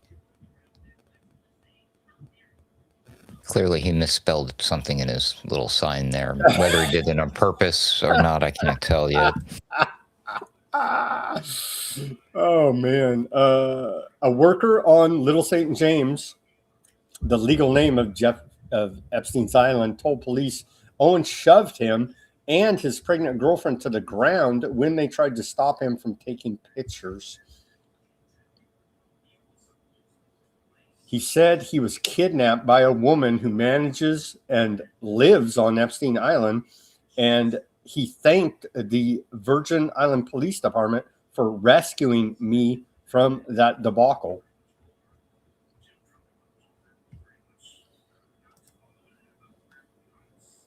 I don't want to throw shade or discredit anybody, but the guy's got a history of drugs and problems with the cops, and he does create content which is based on sensationalism and clicks and likes and attention economy and all that stuff. So take that one with a huge grain of salt. And I don't know because I wasn't there. So unless, well, it is 2026. So even if they were to present video evidence of this gentleman being tackled to the ground, him and his pregnant wife, and hogtied and rescued by Little St. James police, yeah, I guess I can't prove that for myself. So I'm going to have to lean towards disbelief on this one, Sam. Fair enough. I have to agree with you there as bizarre. So okay, continuing. Epstein survivors hold a roundtable on the Hill after King Charles declines their invite. They want an apology from Jimmy Savelle's best friend and from because of his brother, right? And he didn't meet up with the survivors. Survivors of Jeffrey Epstein held a roundtable on Capitol Hill after King Charles III declined to meet with them despite his brother's connection to the reviled sex offender, Jeffrey Epstein. So he wouldn't even meet up with the victims. Some good news here, maybe. I don't know. It's probably just be more BS out of Miss 50K Dow, but former Attorney General Pam Bondi to testify about Epstein on May 29th before the House Oversight Committee. So a date's been set. She was exempted or something. Yeah, but she's now been. They issued a subpoena. I mean, as far as I know, everybody has to comply with congressional subpoenas, or they put you in jail if they feel like it. So anyhow, they're saying here now. It's a report out of CNBC, but it's widely reported that scheduled to appear May 9th, but we'll see. Maybe they'll stage something up. I don't know. Bibby blows up stuff to not have to go to his court appearances. I don't know what Pam Bondi will do, but we'll have to wait and see, I guess, at the end of May. So at least the Dow, she's going to increase. She's going to inflate the Dow. Speaking of that, let's just check quickly. We're almost on to the economic section. The Dow's still under 50K and has been, I believe, since she made that outrageous statement. So they could arrest Epstein co-conspirators anytime. The path's clear for you, Todd Blanche. The Dow's under 50. Come on, bro. Get it done. Although all things considered, 61 days into a war and all this supply chain and energy shortage, you would think the stock markets would be doing a little bit more poorly. Yet, oddly enough, they all see, in general, under Trump's second administration, the stocks have been doing pretty good. Yep. Neat. But what about I guess that's what he meant by making America great again, right? But what about the price of top ramen soup? That's increased. Those people don't buy top ramen, Sam. Come on. They're eating lobster and steak dinner. Come on. More from Anna Paulina Luna here. And I want to like her, but I just can't because she works for the government. But this is a win, maybe. And how do we even get to this point? Wait, why are we not marching with, I can't even say it, but we should be more upset about all of this. Okay, so I got some good news for you guys. I just talked to the speaker. Sam, yeah. Have you heard about the good news? What's the good news? We have the Farm Bill getting a vote today. Farm Bill today? No pesticide provisions? No pesticides. See, we don't like giving kids cancer. No, we don't. And she's fighting to make sure that those provisions are not in there. Mahawan. Okay.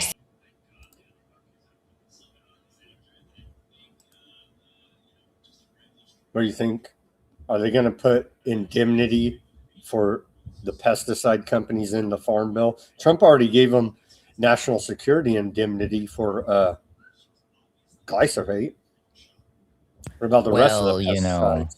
There's still, what if there's, we do have an issue with the fertilizer and all that stuff. What if, anyways, yeah. No, I foresee something coming. You know what? I see what they're doing here. So I think that they're steering away from the concerns of the public about give them a win with the pesticide stuff while we just freaking ramrod into their face like too late now. All the robots, like the full on robotic transition of the food industry. I think we're definitely heading in that direction, which is good. I mean, that's going to be a significant change right there. But yeah, Palantir signed a giant contract with the USDA. So hey, there you go. Like dude, $300 billion because we need Palantir controlling the food supply. If anyone wants to get me a birthday gift this year, or they would like to send me a donation, don't send it to me via PayPal. Don't send me Bitcoin. Just go ahead and buy me some Palantir stock, and we'll be good. Thanks. On to the economic section here now, Ruckus. The U.S. national debt, remember that? Trump gets bored with that too, I'm sure. But at some point, something's got to give. U.S. national debt now growing by $180 million an hour and $5 billion every day. $5 billion is still a lot of money, and it's growing by that. It's exponential at this point. So at some point, something's got to give, and institutional buyers are going to stop buying U.S. Treasury bonds at some point. Now, hold on a second. I guess we got to put this $5 billion number in perspective. So when it's $5 billion as a criminal penalty against Purdue, that's a huge sum. That's going to hurt you. That's really going to hurt. But when you say, oh, well, we're $5 billion a day in debt, that's such a small number. It's only $5 billion. Don't even sweat it, everybody. No big deal. Amazing. The Powell, Chair of the Federal Reserve, Powell, He said he will stay on as a governor. So there's no way to get rid of this guy. He will not be the chair of the Federal Reserve, but he will stay on the board of governors of the Federal What Reserve. else is he going to do with his life? Come on. Trump said that too. Trump said something similar, said everybody hates him and he can't get a job anywhere, to paraphrase Trump, something like that. So you guys are on the same page. Well, the guy knows, dude. I mean, he's really good at it and all that, and his language and all that stuff. So, I mean, good for him. I don't see him doing much of anything else. I mean, maybe, I don't know. It is 2026. Maybe he could start like a YouTube channel. Maybe people would tune in and like one of those ASMR, like go sleep 24 hours, 7 to the voice of Jerome Powell. And he just reads something, you know, I think that would be a success. He just reads the minutes of the Federal Reserve meetings and yeah. You'll be out in 5 minutes. Bore you sleep there. Yeah, for sure. Klaus Schwab has launched his Schwab Academy on the YouTube. And I check in now and then, and he's not very popular. I don't know why, but so the Federal Reserve as well today announced no change in the interest rate. So the interest rate will stay the same. And again, that's for the discount window. That's the rate they always talk about, so people understand. And I didn't understand for a long time. The interest rate you hear on the news when they say the Federal Reserve did this, that, and the other today did no change. So it is at 3.5 to 3.75%. It's the discount window. That's the rate they charge banks to borrow from the Federal Reserve from the money they literally create out of nothing on a computer screen. And then the banks add their margin in there to loan the money to you, creating more money, quite literally, out of nothing. The magic of the central banking system here now. So I hope that explanation, for those that didn't know, now you know. Kevin Warsh in the Epstein files, he's been approved by the Senate Banking Committee. So he's moving through. I think now he's on to the main Senate for confirmation to be the next chairman of the Federal Reserve. Wonderful. Natural gas is so abundant. What do you think about this report? Natural gas is so abundant in West Texas that prices have plummeted below zero, according to a report out of Bloomberg. You guys got a lot of natural gas over there in Texas, apparently. Well, that's West Texas. I'm in Central Texas, so I'm screwed.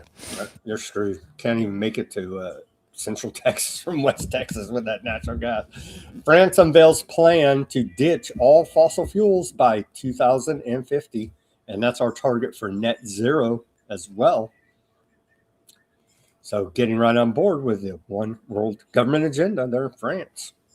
Take a look at this. Is insane right here. And so they're just throwing in our face. Secretary of War. That's a heavy statement to say in 2026, Sam. This is insane. I'm sorry, go ahead. Secretary of War, Chairman Kane says, or Sec War is what they say. I'm reading right from the Department of War. Sec War Chairman Kane says budget increases lethality, benefits U.S. industry. So they're openly bragging about how wonderful it is to kill people, and it benefits the military-industrial complex, and it's just so wonderful. Here's an article published on the X by the Department of War. This is insane to me. But I guess we just need to praise killing people and give the Department of War their $1.5 trillion budget for fiscal year 2027.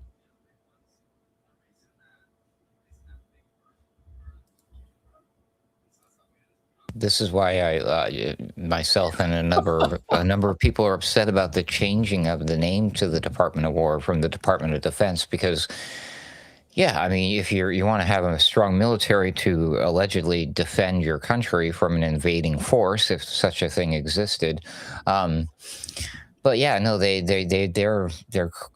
war. Well, we're the aggressor. We're war, killing people.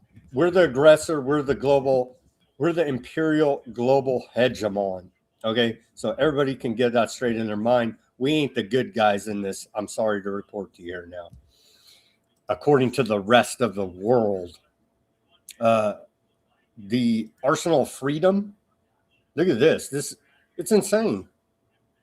It's quite literally insane. And Hegseth has went on the tour pumping all of the military industrial complex, Boeing, GE Aerospace, Northrop Grumman, Hydron, Lockheed Martin, Anduril, Saranic, L3 Harris, RTX, and AV Inc.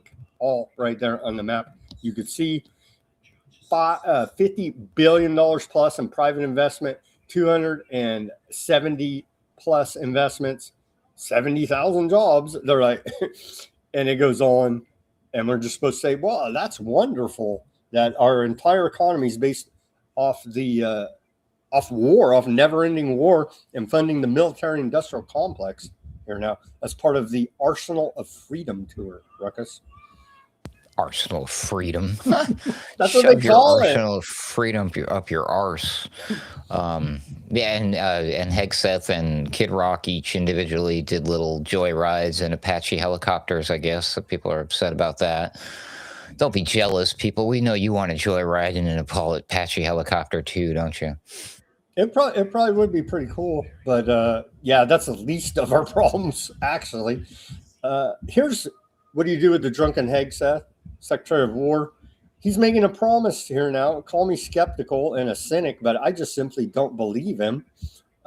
He says under the previous administration, the Department of Defense's financial reporting was a disaster. It goes back to 2018, so also under Trump's first administration, they have not been able to pass a financial audit there at the Pentagon. But today he says that ends today. The Department of War will deliver a clean audit for our 2028 financial statement. So they can get their accounting together in 2 more years, maybe, possibly. I don't believe them here now, Ruckus. Are we going to get it? AI will probably help them clean that up.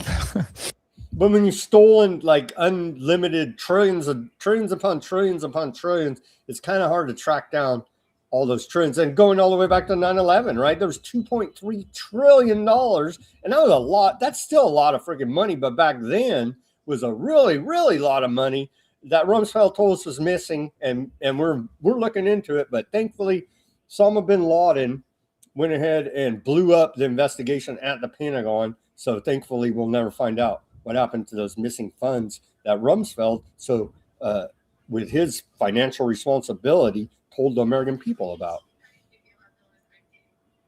And it goes on. I trust them. We'll get the audit. It'll be legit. Every penny will be accounted for, and everything will be fine. Here's Ro Khanna, and I guess Ro Khanna's on the APAC payroll, so keep that in the back of your mind.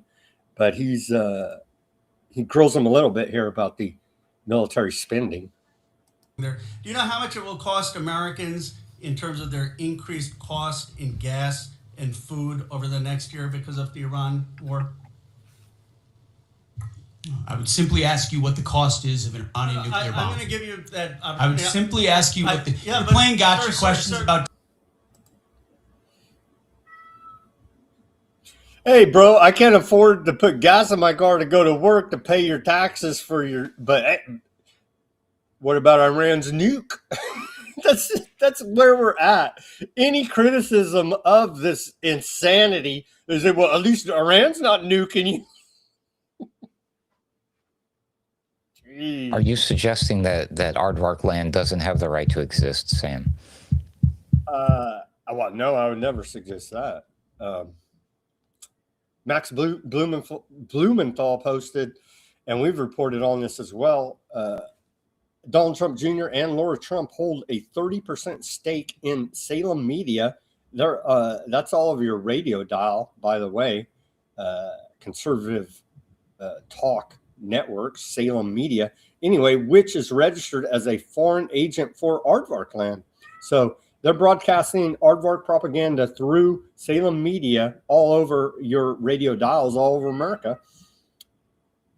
Eric Trump's company has merged with an Aardvark land drone company, and Don Jr. is the top backer. The Trump family business empire has effectively merged with Aardvark land.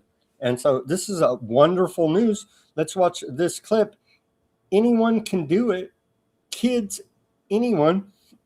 Extend, the Aardvark Land AI-powered killer drone company that recently merged with Eric Trump's construction firm, says their drones are so easy to operate, even a child can do it. Let's watch this clip.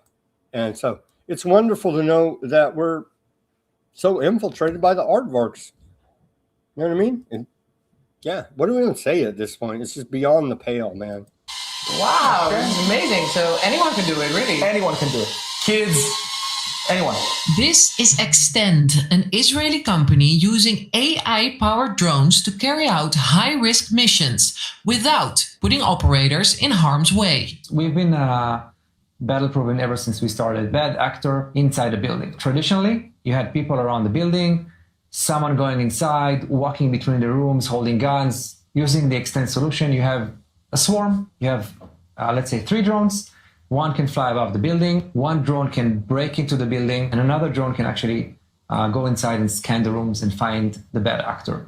These 3 drones can be controlled by basically a soldier or a security guard that doesn't have to physically be there. Extend recently announced a $1.5 billion merger with US-based JFB Construction, backed by Eric Trump, forming a NASDAQ-listed autonomous robotics company, Extend AI Robotics.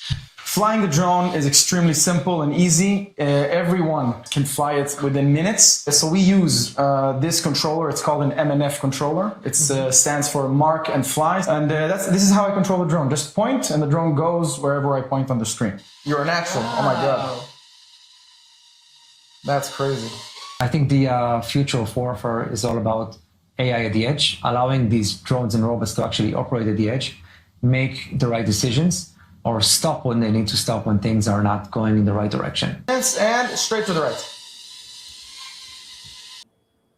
So that's great news, right? They took over a bunch of American radio stations here, and now they've merged up with Trump's companies to go ahead and continue the war effort there, Ruckus. A weapon so easy a kid can use it. That's fantastic. A weapon of war used to kill people. So easy a kid can use it. Whereas most modern firearms, unless it's loaded and ready to go, is quite difficult for a child to use. I just wanted to point that out. But anyways, we'll go ahead and give them drones. Just give them the power of death and destruction. It's easy to use. It's fun. It's fun too, Sam. Let's not forget how fun it is. Got to make it fun. Our gas prices are out of control here. I don't know how we're getting gouged by Rockefeller oil oligarchs. That's a clear explanation here.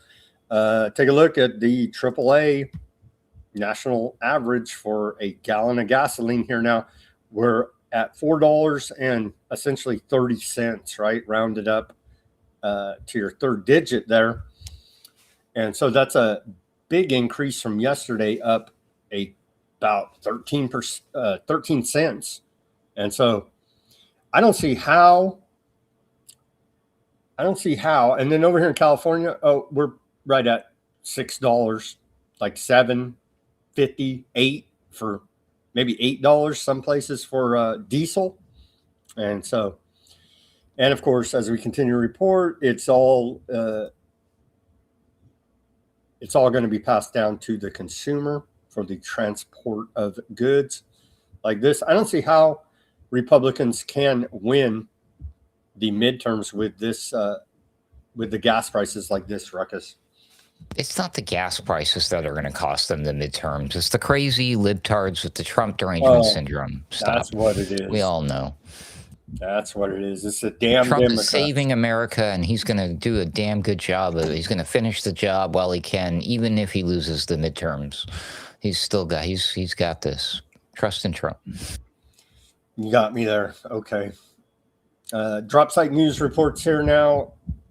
BP, British Petroleum, reported profits more than doubling in the first quarter of this year, beating expectations on the back of elevated oil prices driven by the Iran war. They're price gouging the hell out of the whole world.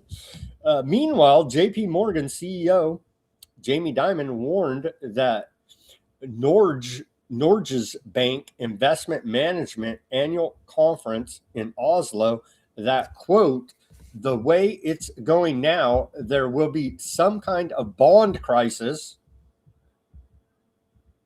You think Jamie Dimon knows a thing or two about the monetary system?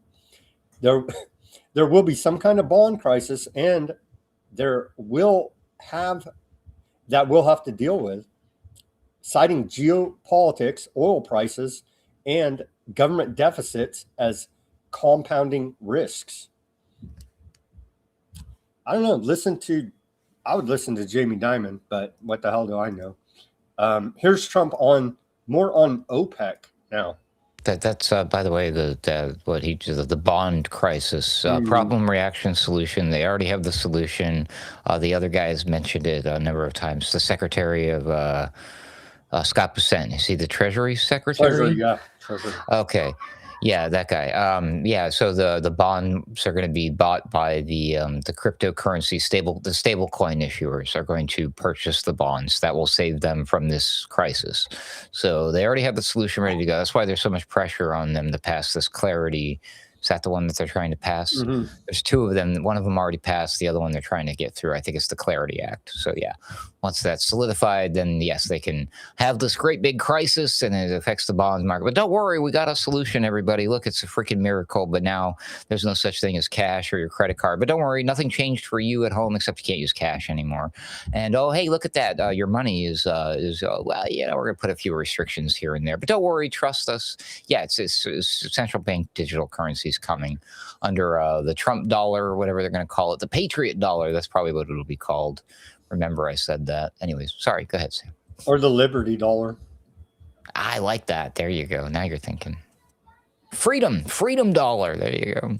Freedom dollar. Indeed. All of that is coming. And yeah, and thankfully, Howard Lutnick and his firm and his sons at Cantor Fitzgerald will profit handsomely. And so we can at least be appreciative of that. All of these people seem to be making a shit ton of money in these industries that are emerging as a solution to all of these problems that they may or may not be causing. But whether or not they're causing it, it sure is fortunate for them. What a coincidence. What a joy. What a side effect. Nobody saw that coming. Totally unexpected, Sam, right? It's called American innovation. It's called conflict of interest, anyways. It's called straight up freaking stealing.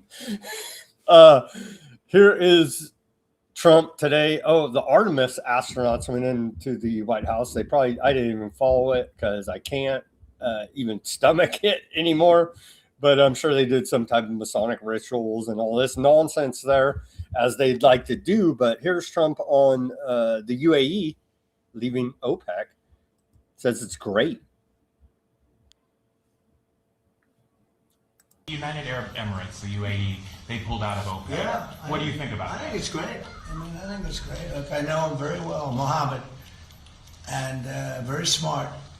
And he probably maybe wants to go his own way. That's a good thing. I think ultimately it's a good thing for getting the price of gas down, getting oil down, getting everything down. They have it all. He's a great leader, actually. So no, I'm okay. They're having some problems in OPEC.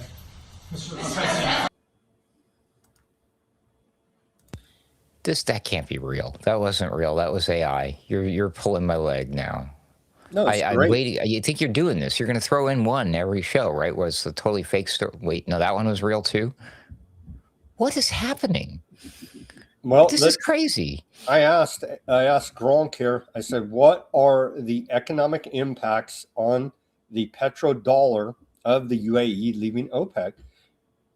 And the answer is minimal short-term impact accelerates long-term erosion of the petrodollar dominance. UAE exit effective May 1st, so like 2 days, right?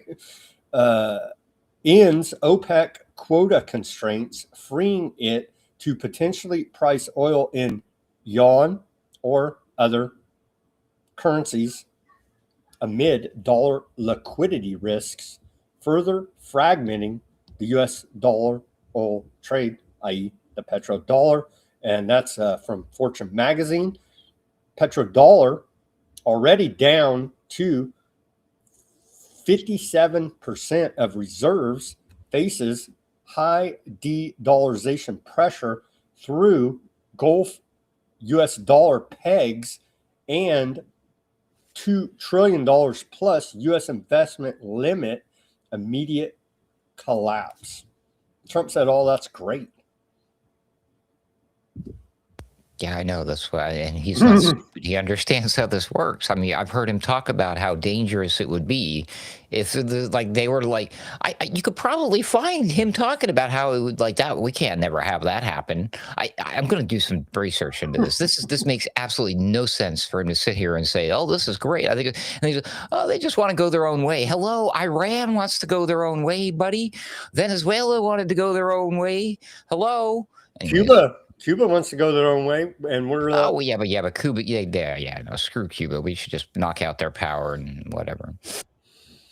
Russia to stay in OPEC plus despite UAE exit, and so Russia is still hanging in there, but in OPEC plus. Iran's, this is what they were talking about, and it is true because they've weaponized the dollar through sanctions and a bunch of other actions against Iran. Iran's national rial currency hit a record low today of 1.8 million rial to $1. The new rate marks a 12.5% drop in the value from January level of 1.6 million to the dollar, and is likely to further fuel inflation. Report out of Dropsite News. So they are beating the shit out of Iran's economy, no doubt about that. Senior Iranian official Mohsen Razai, I believe I pronounced that correctly. This guy, he's it's not a, this guy, if you could make him out. You've seen this guy around. Anyway, it's a not very good video, but this character, you can make him out, right? You've seen that dude around talking his mess. Anyway, on Iranian TV earlier today, he said, "We will not tolerate a naval blockade. If the blockade continues, Iran will respond." That's what I'm talking about. Everybody's saying they got their finger on the trigger here now, so it's getting ready to kick off hot and heavy at any time. Iran's Navy chief, which they don't even have a Navy, so I don't even know what this guy's talking about, right? According to Trump, says soon will reveal a weapon they deeply fear right on their doorstep. Hope it doesn't give them a heart attack. So Iran's Navy chief, which they don't even have a Navy, has some secret weapon he's threatening here now. Just to let you know that. It's the audit from the Fort Knox. Report out of the Washington Post, and we need to follow up on this probably. They're saying more than 60% of the U.S. is covered by drought as impacts worsen. Maybe they could use some of these weather weapons for our own good? Nah, probably not. What do you think? Well, they could. But are they going to? My guess is no. This is for the thumbnail of the show here. Why I chose this thumbnail today. Let me throw it up there for everybody. If I can find it. Maybe I won't throw it up there. Thought I had it lined up. With the Legos. Yeah, the Lego. There it is. Here we go. Okay. So the reason I chose this thumbnail for today, right, from the Lego videos that are beating America in the propaganda war, because of this type of reporting. Out of Axios, Trump has spoken to Bibi every day this week, they say. Trump said he told Bibi to limit military action in Lebanon to, quote, surgical strikes and avoid a broader war. He has got to do it more surgically, not knocking down buildings. It is too terrible and makes Aardvarkland look bad. So he doesn't care about killing the people, about displacing over 1 million Lebanese, the massacres. He doesn't care about that. It's about Aardvarkland's image, Ruckus, you see? Because we started out, and part of the propaganda lies that started the Iran war was Trump is going to liberate the Iranian people. And you see how much he cares about these people there in that region. Now, granted, I know I've got Trump derangement syndrome, right? But I'd like to point out if this person, who happens to be a guy named Donald Trump, who happens to be the president of a country which happens to be called the United States of America, take all of that with a grain of salt. That's what they tell us anyways. The thing is, like, if he's willing to suggest to this person that, hey, you should commit your crimes in secret. That's the advice I give you. If I were in your position, if I were a world leader of a country engaged in military conflict, I would engage in lies, deception, and manipulation to cover your crimes. Now, I sure hope that he only gives this advice to other world leaders and that he would never do this himself, because I trust in President Trump. I am not a panicking. So there you go. That's a good segue to this next report out of Axios. Trump on Aardvarkland President Herzog. He will be a national hero if he gives Bibi a pardon. He has a trial in the middle of a war. Give him a break. Yeah, give the guy a break. Yeah, get him a Kit Kat bar. How about that? And then send his ass to prison. Literally the most corrupt man in the world, Shadow President of America, Bibi Netanyahu, on trial for bribery and corruption in Aardvarkland, the most corrupt place in the world. So imagine that, and then Trump continually calling for his pardon. It's just truly amazing. And we should pardon him for the corruption thing and give him a nice ticket, all expenses paid trip to a Hague court where he's tried for his crimes of genocide instead. Because the end result of that trial would probably make most people far happier than the end result of him being convicted of corruption, right? He put out this video today, Ruckus.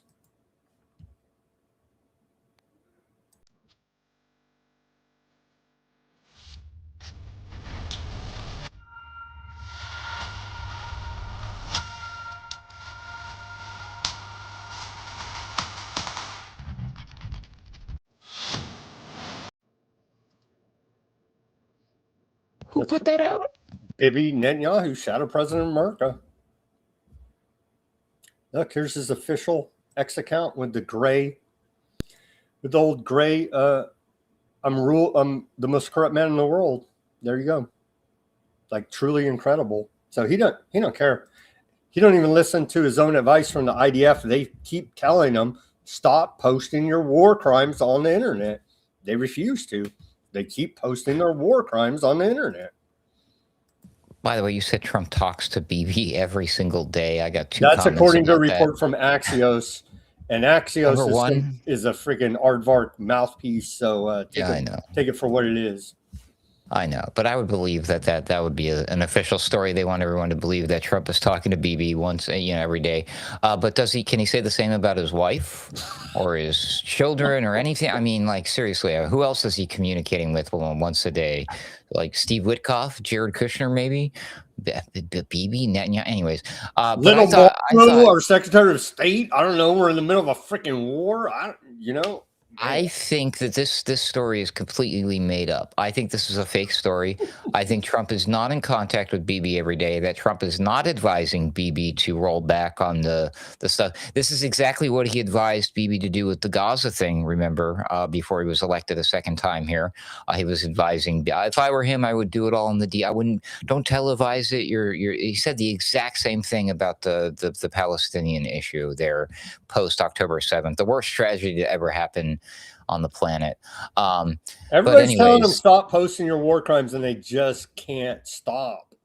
But do you know why they made this story up? Because too many people know the truth that Bibi Netanyahu is no longer with us, because there still is not enough evidence to my satisfaction, proof of life that he's still around. He doesn't we still show got all up the to court questions. dates, Yeah, Marcus? exactly. So I think these types of stories are coming out, and even though there's all the rage, like, oh, this jerk and this and that, it's allowed as long as people still walk away thinking that Bibi's still alive. See? That's just my theory, and I'm sticking to it. May very well be. Here's some. Bibi, you're more, come down, come visit me, come see my house. I'll touch you, and like, you know, even Jesus after his resurrection was like, "Here, touch me, I'm real." Why don't you do that, bro? Prove to everybody that you're real. Good luck.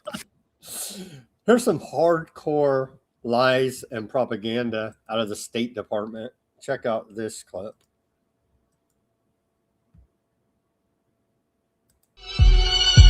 President Trump just announced a ceasefire between Israel and Lebanon. Rubio in his meeting with the Lebanese and Israeli ambassadors, that's a big deal. Those first direct talks they've had in decades, so they were saying that was positive. A truce in the Middle East now extended for Israel and Lebanon. The meeting was the second high-level negotiation between the two countries since last week.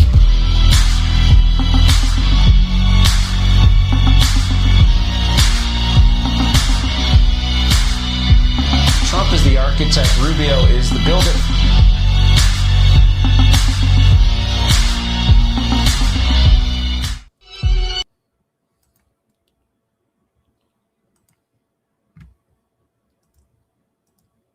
Good for them. There's no ceasefire, and we'll get to, they're killing Lebanese right now and Palestinians, but here's a Lego propaganda video as we are losing the information and propaganda war to Lego videos here now. You couldn't cage. Welcome to a kingdom built on glitter and disguise, where diamonds learn to sparkle just to cover up the lies. Smoke curls in the corners, painting stories on the wall. Power dressed in elegance, pretending not to fall. She stares into the mirror, counting every perfect flaw, while the silence in the reflection softly whispers what it saw. Scared of what's written, like a ghost they cannot run. No shadows deep enough to hide what's already begun. Erase it from the surface, try to make it disappear, but truth has its own rhythm and it's ringing loud and clear.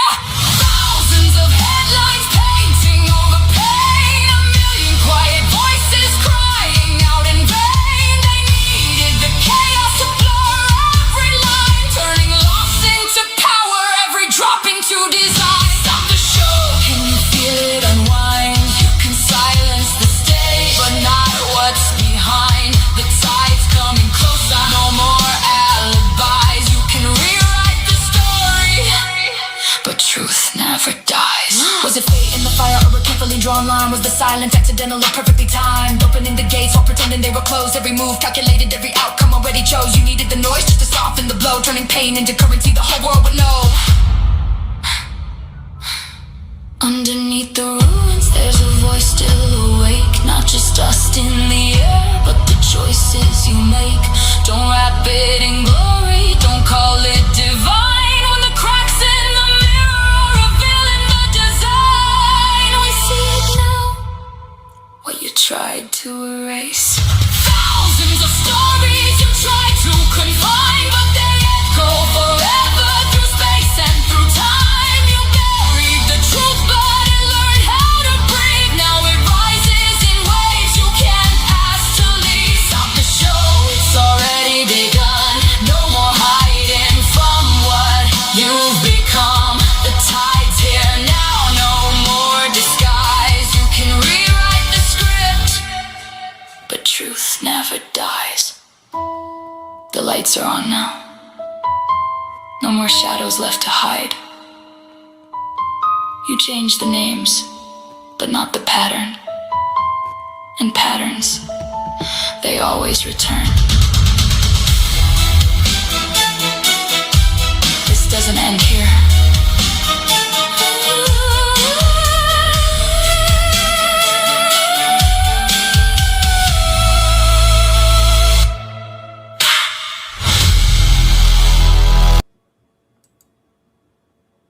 What do you think about that? I think there's a good wow. Is any of this even real? I can't. No, it's all AI. It's all AI. I know, but you see what I'm saying? Like, it's just this full-on Hollywood level production coming from both sides with their propaganda. It's like, is this normal? Is this what normally happens during war? I don't think so. It is. So It is. I'm really on the fence about. But the opposition never wrestling thing. Afghanistan, Iraq, the most recent, and they didn't have any propaganda team like Iran does, for sure. I know. That's why I'm like, I part of me just doesn't want to trust it. You know what I mean? I can't trust any of it, and it's all too good. And in particular, the emotional appeal from the Iranian propaganda and why the Legos. I'm trying to do a little research into this. I was looking at the history of the Lego company. So far, I'm coming up with a giant blank here, but there might be there's got to be something to it. Why they're using the Legos, I don't know, but maybe. I mean, the word Lego is let's play, I guess, is the loose translation for the guy who invented it. But anyways, yeah. But creativity, design, building. But let's play. I'm like, oh, play, theater, war. I can't figure it out. Why the Lego obsession? Yeah, I don't know either. We'll have to continue. Hey, Iran, if you're out there listening, tell us why you're using our State Department. You guys know, America, give us something. Throw us a bone. Tell us why they're using Legos in these propaganda videos. And I sure hope it's not like we were to travel to Iran and ask them about these Lego videos, and they're like, "What Lego videos? This is the first time we're ever seeing this." And be like, "Oh shoot, they're faking everything! Quick, abort!" Here's again, Hegseth. What do you do with a drunken Hegseth being called out for war crimes today by our Congress? So at least they have some good rhetoric, not much action behind them. But let's take a look. Testifying to the Armed Services Committee there.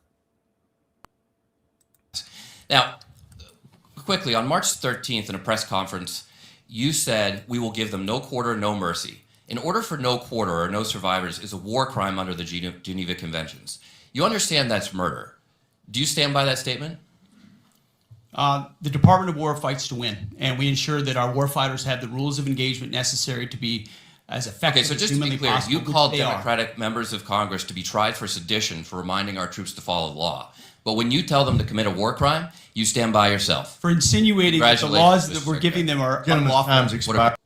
Now, murder is as murder does. Dude. Congress knows. That's the Armed Service Committee knows exactly what you just saw. And that's the truth of the matter. Report out of Axios again. Yeah, maybe all this is just fake news out of Axios. They say CENTCOM has drafted a plan for a short and powerful wave of strikes on Iran to break the negotiation stalemate. I saw a report that don't you worry about Iran and not having their economy shut down because of the blockade on the Strait of Hormuz. They can't export oil. They're shipping it across on land through Pakistan. I don't know if that report's true. I saw it out there. It may very well be true, as they are allies with Pakistan. So continuing, we should just team up with our greatest ally in the region and just take over the whole area just to be safe. Yesterday, Aardvark Land carried out a double tap strike in southern Lebanon that killed 9 people, including 3 civil defense rescuers. Today, it published footage of it blowing up an entire residential block in the town as part of a broader demolition campaign carried out across southern Lebanon, as we continue to report to you here now. And that was the video posted by Bibby that we showed earlier today, and that was a report out of DropSite. So 1.24 million, quite a few people, Lebanese now face food insecurity due to the ongoing attacks by Aardvark land. That's quite a few people that are facing food insecurity here now. According Deja vu, deja vu, deja vu. Holy moly. The food security situation in Lebanon has sharply worsened since Aardvark land escalated its, you could just say since the ceasefire, right? Anyhow, it's so tragic. Continuing, has sharply worsened since Aardvark land escalated its attacks on March 2nd, according to the Integrated Food Security Phase Classification, the world's leading authority on food crises. And here's a little, and that was posted again by DropSite News. Here's a little graph they put up so you could see phase 1, phase 2, phase 3, phase 4. And so a whole lot of them are going to be, and then, hey, Aardvark land could set up a humanitarian aid center, and then when the Lebanese go there for food, shoot the kids in the face, and then say how bad you are for criticizing that. You know what I mean? Cool. Who put out that report, by the way, about the food stuff? Who put that? DropSite News. No, there was a food expert. Oh, where they're pulling the data from? It's called Integrated Food Security Phase Classification. Got it. Yeah, somebody sanctioned them. Stat. Drone them, sanction them. Hezbollah MP says resistance will thwart any effort by Aardvark land to establish a security belt. Because remember, they want to take the land to the Litani River and then say, that's our security belt. It's actually, we're stealing their land, but to build the greater Aardvark land project. But yeah, Hezbollah says no go. So they're going to continue to fight. Hezbollah announced 2 operations today in response to Aardvark land ceasefire violations and attacks on southern Lebanon. So there you go. Do they have tunnels, and do they use people as shields or something? Probably. Probably. Sure they do. That's the next thing. Yeah. Sure they do. And they're cutting babies' heads off too. Lebanese health. Well, everyone knows. I mean, from a young school age, we were taught how Lebanese are grown up. All they want to do is just murder Jews and Americans. We all know that. That's all the Lebanese do. They're actually a very diverse population with like Muslims, Christians. They're secular. That's fake news. Who are you with? CNN? Fake news. Fake news. They're actually extremely European, but yeah, they're dirty Muslim terrorists. You know, like Fox News tells you. Lebanese Health Ministry reports 62 killed in Aardvark land airstrikes since April 16th ceasefire. That we just played you the video of the State Department telling us how great the ceasefire was. It's just like, if you watch mainstream, if you're getting you wouldn't know any of this, right? If you're watching NBC nightly news, you would not know any of this. That's the value Weaponized News is providing for you here now today and every day. All right. So just let me, you literally would not know any of this, Ruckus, because you just saw the State Department propaganda. There's a ceasefire. Everything's going great. No, actually, they've killed 62 people since the April 16th ceasefire. That includes, hey, if you happen to watch Fox News, not only do you not know this, but you also know how awesome it is to kill people. It's great. They'll be cheering it on. Oh, what's Thiessen, right? Thiessen out of the Washington Compost.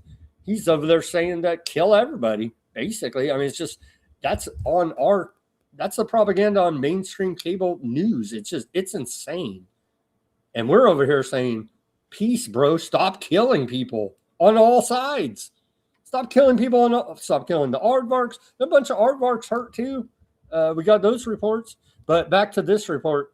62 Lebanese killed in Aardvarkland airstrikes since the ceasefire, April 16th. And those include, they break it down here. No, they just break it down by area, but a bunch of kids, 5 children in one area, 3 rescue workers in another area, and in another area, another child. And here's the civil defense radical terrorists, right? I mean, they're like, what, firemen and like emergency medical technicians, paramedics. So they look like terrorists, don't they? Look like white dudes, like 2 of them, right? But what the hell, close enough to freaking dirty Al-Qaeda, Hezbollah, Hamas. I thought the whole Gaza thing taught everybody how this works. Yes. This is the military engagement. We engage, we kill ambulance workers, rescue workers, aid workers, school teachers and school children, doctors and patients and children. Did I mention children already? We also kill children. We like to kill children. There's also the children, all that, you know. But anyways, yeah, this is what they do. This is who and what they do. Oh, and the media. They love to target the media as well, don't they, Sam? They're killing the hell out of that one blonde chick. I forget her name now. Reporting on the ground for Dropsite News in Lebanon. She better watch her butt, man. I'm telling you. Just because you're a blondie, they don't give a damn. Okay, and she's right there reporting on the ground, and it's like, hey, it takes some balls. Take some balls to do that. Especially when they're targeting. They killed over 250 journalists. I don't even know how many in Lebanon. That's in Gaza. I think we're up to a dozen, something like that, in the last couple of weeks here now in Lebanon. Okay, continuing. Aardvarkland Radio reports that, and see, their side's suffering casualties too. All sides stop it, and killing and injuring people, bad. Okay, like how are we can't be bad if. I can't be considered bad for having that sentiment, or what the hell kind of evil world do we live in? You know what I mean?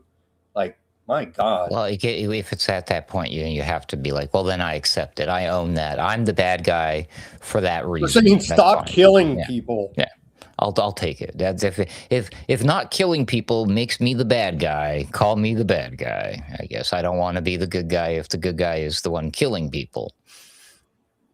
Aardvarkland Radio reports that more than 173 Aardvarkland soldiers have been injured since the ceasefire against Lebanon, including 11 with serious injuries. They're moving on that whole area, and Hezbollah, and like I don't even know what the hell the Lebanon army's doing. Like I don't even know. Like they stand down and maybe they'll fight. I don't know, but Hezbollah is the one putting up the front of resistance against the occupation there by the another familiar thing that we see playing out in these little scenarios, isn't it? Where it's like there's like an official government that seems to like kind of be wishy-washy and kind of play ball. Puppets. They're total puppets. The Lebanese government, right? But then the people have their representation via these resistance groups, which is exactly what they are. Via the militias. Yeah. These are the heroes in the movies that we watch and we root for, the rebels, right? But in real life, those are the bad guys. Well, those are the terrorists. The First Amendment here. You know what I mean? The First Amendment, and like you said, but we're so propagandized that those terrorists. So one man's terrorist is another man's freedom fighter, right? So there's another flotilla, the global Samud flotilla, is trying to reach Gaza with some aid, and it was intercepted today by the Aardvarkland Navy in international waters before they even got into friggin' Aardvarkland waters. And so they will literally go to the ends of the ocean to stop aid from getting to Gaza. Ruckus, it's truly incredible. Well, I mean, yeah, Terrorists, food, terrorists, Sam, the Dow. The Dow. To humanize all this, and we try to have some gallows humor. None of this is funny. It's extremely tragic and evil. There's a 3-year-old little girl aardvarks killed, Lebanese. Aardvark gun killed 3-year-old baby Mila Zayat on her home in southern Lebanon, along with her mother. So there you go. Put a face on it. To put a human face on it and humanize these people, the Lebanese. What sucks is it's easier to just accept that fact that they just did that, rather than learning for yourself, doing a little research. Well, why would they do that? Why would they kill a 3-year-old little girl? What could they possibly think in their little demented brains that would justify such a thing? And when you go down that rabbit hole, life gets far more depressing. And so just accept the fact that they just pretend that it's collateral damage or something, and it's far less devastating to the human soul, rather than the truth is that they deliberately target these people. They honestly justify this with their chosen people garbage rhetoric. It's disgusting. It's ritualistic blood sacrifices is what it is. And they're serving their Talmudic God. And so that's exactly what's going on here. Aardvark Land approves 126 new illegal settlement units in the occupied West Bank. And so everybody tells them it's a war crime, don't do it. They say, we don't care. They shoot the UN all the time, right? Smotrich announced. Smotrich said the move sends a message that settlers are here to stay, adding, this is just the beginning. And so these settlers, these ultra-Zionists, they beat the hell out of a nun in Jerusalem. And so she probably had it coming. You think, Ruckus? A new report out of Drop Site News here. Christian nun assaulted in Jerusalem as Aardvark Land attacks continue across the city. A nun affiliated with the French School of Biblical and archaeological research was attacked yesterday in Jerusalem. The instructor's director said, condemning the unprovoked and sectarian assault. A man approached her and struck her, causing her head to bruise and face injuries that required medical treatment. Aardvark Land police said a 36-year-old man was arrested on suspicion of carrying out the assault. The incident comes amid continued Aardvark Land military and settler attacks across Jerusalem. The Jerusalem governorate reported multiple raids today in Silwan, Iswani, and Ada, while officials said demolition orders were issued for homes in Ras Al Amand. They're same routine, level the place. And so did this nun have it coming, Ruckus? What do you think? Well, I mean, I guess in their eyes, payback, right? Because, Jesus and Christianity kind of destroyed their way of life and literally decimated the original city of Jerusalem in approximately 70 AD. But hey, that's just historically speaking. What do I know? I'm not going to go there. But yeah, it's pretty sick. But yeah, so we've seen many reports of the way that some of these, as they call them, settlers. What an interesting, fun term that is. BBC right? called them ultra-Zionists.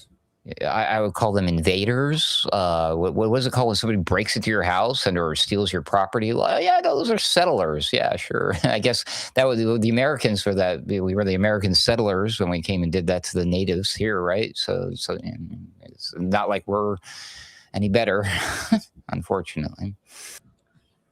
Yeah, they spit on Christians and they beat them up and they kill them and do horrible stuff. But yeah, we just overlook that because it's okay. Because for now, they're useful idiots to us Christian Zionists who want these guys to hurry up and build their third temple so I can get raptured the heck out of here and go to heaven. Oh my God, this poor lady! Wow. So she probably had it coming. Like you said, she's a dirty Christian. So there you go. Aardvark land forces detained and interrogated approximately 140 Palestinians across the occupied West Bank. We showed you that. They had them they had hoods over their head, right? And they're frog marching them like this all throughout the week, including men, women, and children. Yeah, so just shakedowns is what it is. They go around and shake you down, even women and children, for the crime of being, essentially. The shakedown. Would they do that if you were wearing like some sort of special little hat on your head? No, it's only the people who live there because they're clearing the area for the Greater Aardvark Land Project. So they got to get the people out of Jerusalem, out of the occupied West Bank. If only there was a word for doing that to a race of people. What could we call that? It's ethnic cleansing. Genocide? Oh, ethnic. That's a good one too. Yeah. Okay. You pick one. Extremist Aardvark settlers group called Hilltop Youth, sanctioned by several countries, is still monetizing content on Meta platforms despite violent activity. Meanwhile, Palestinian accounts are heavily restricted or removed, including those of journalists, according to a report out of Al Jazeera. And so that's nice that Mark Zuckerberg at Meta would allow them, the Hilltop Youth settler group, to continue their monetization on the Meta platform. Amazing. All right, Ruckus. Who owns Meta? Mark, what's his last name? Mark Zuckerberg. Oh, okay, cool. That's an Italian name, right? I thought it was Swedish, but maybe Italian. Okay, that's all the reporting we got. Let's just go through the headlines and then we'll get on out of here. Thank you, everybody, for hanging with us on this Wednesday edition.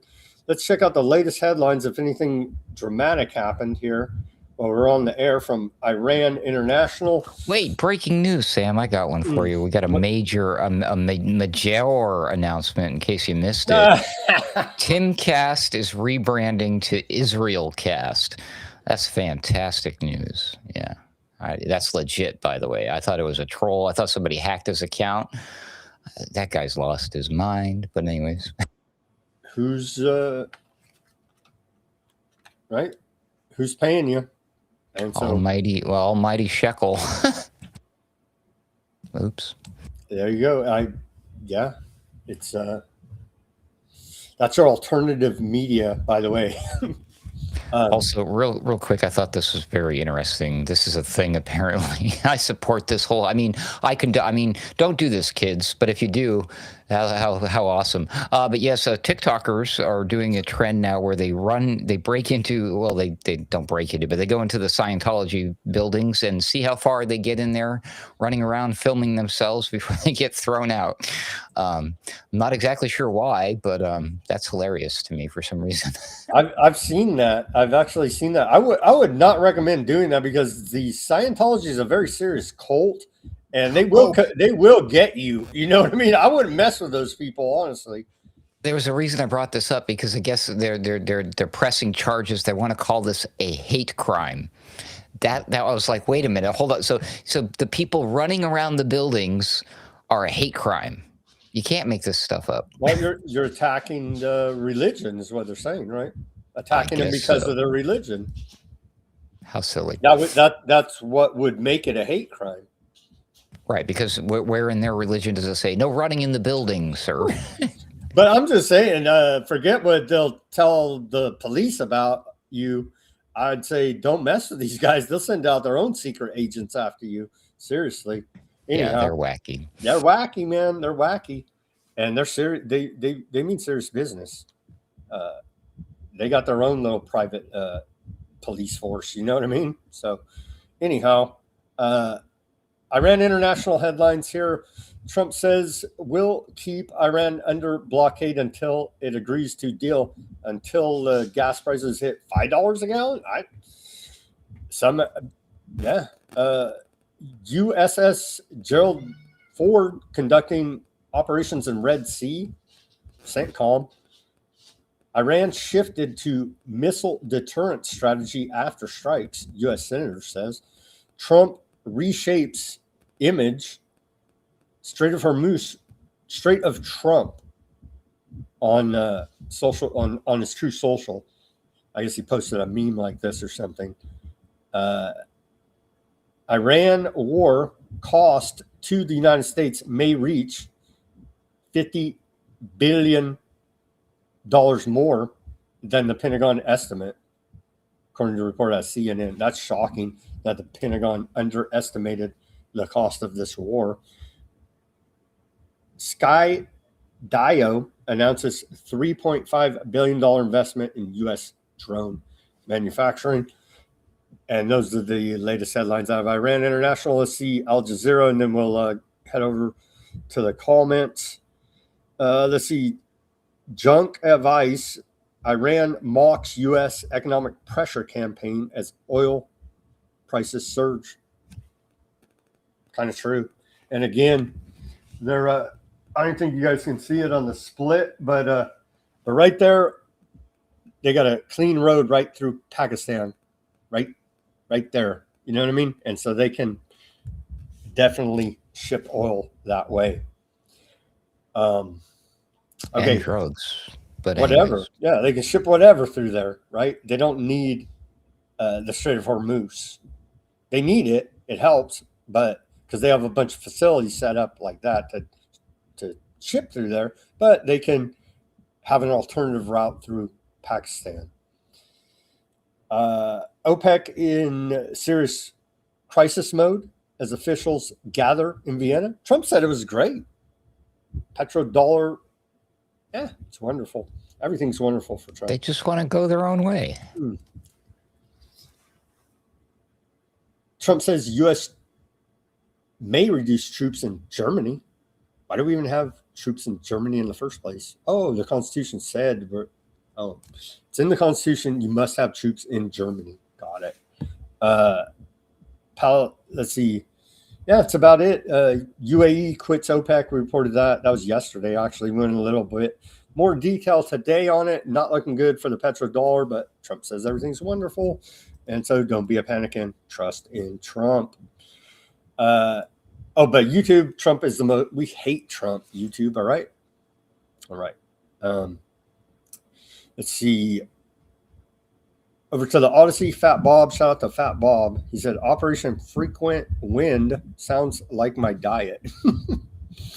Who wasn't Jim Morrison's father involved in the Gulf of Tonkin story? Yes, indeed he was. Admiral Morrison was the one that reported the hoax, the made-up story. That was a Gurr.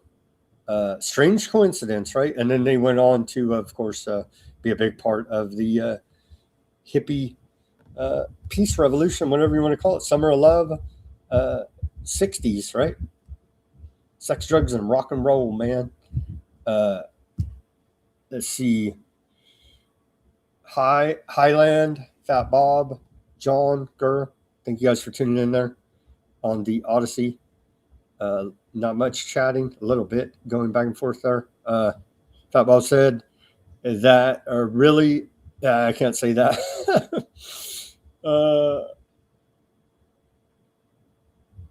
John says City of London banking controls U.S.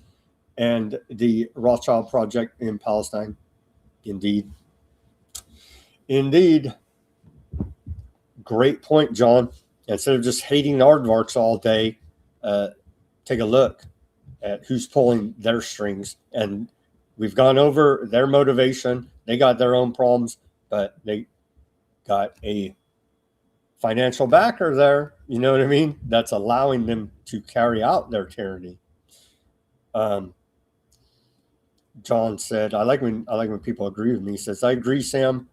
The misinformation and propaganda is clumsy and much more than is believable.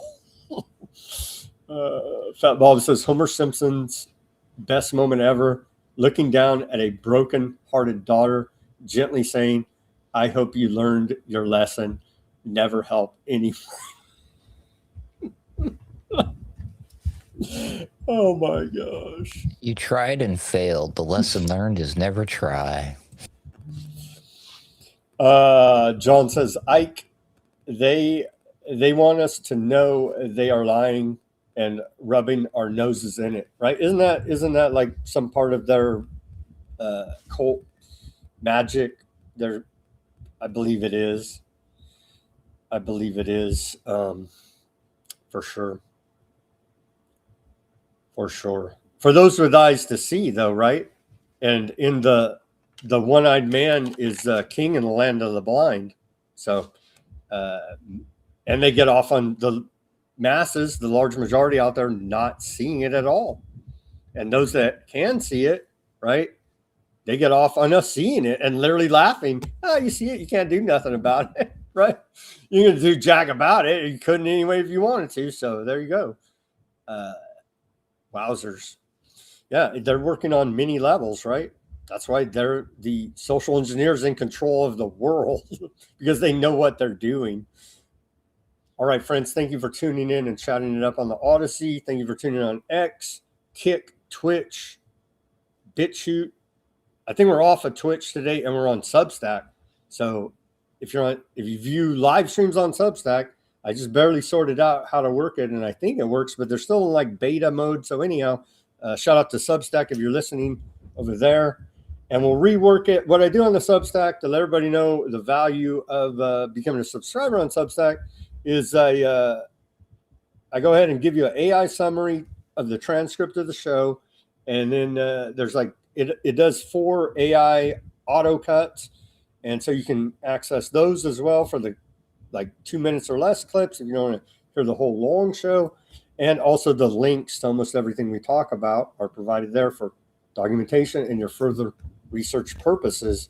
So there's all the value over there at Substack. All right. Give me that like, share, subscribe, push the notification button, and also give Ruckus the like, share, subscribe, and push the notification button on all of his channels. You can find them right there, AC_Wordslinger on the X. AlternateCurrentRadio.com.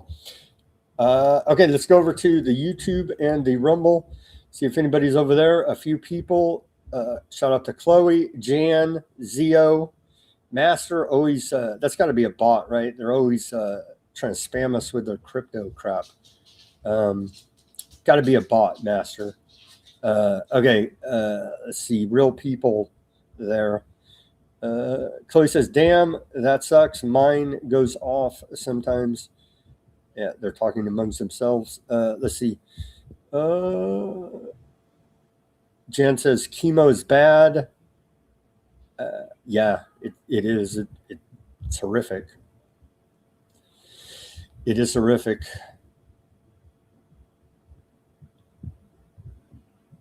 Jan said they wanted to do radiation, but I refused. That was in 2004.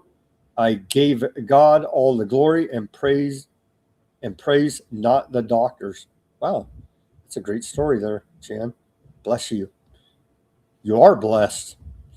Chloe says, I will never do radiation or chemo. Neither will I. Neither will I, man. I'm going to run from the cure. Wink, wink. Yeah, it's horrific. Indeed, I agree with you guys. 100%. Let's see. D2T. Thanks for jumping in. He's always trying to hit on Chloe there. Maybe they can spark up a relationship. I don't know. Let's see here, but they seem at least cordial and civil. Mac on the YouTube says it's a voodoo war on hyperbole. Snow says streaming right now, but linking and saying hi because I'm built different. Wow. Great shout out there from Snow. Thank you very much. We need to get him on to explain his saga fighting hackers and how he actually got his account back that was hacked on X. That would be that would be a great public service for this audience in case that ever happens to you. It's 100% pharmacia. Jan says, indeed. Let's see. Quite a bit of banter. Appreciate that in the chat amongst the listeners. Let's see here. Keeping it going. Yeah. All right, guys. Thank you guys for tuning in. Thank you, Ruckus, for joining us on this Wednesday edition of Weaponized News. Any final thoughts before we sign off here, Ruckus? Yeah, don't step on any Legos, kids. That hurts like heck. Thanks for having me. As always, everybody do your own research. Peace, love, and freedom. Speak out and take action. Have a great rest of your Wednesday evening. And we'll see you back here on Thursday for more Weaponized News. Let's pray for peace.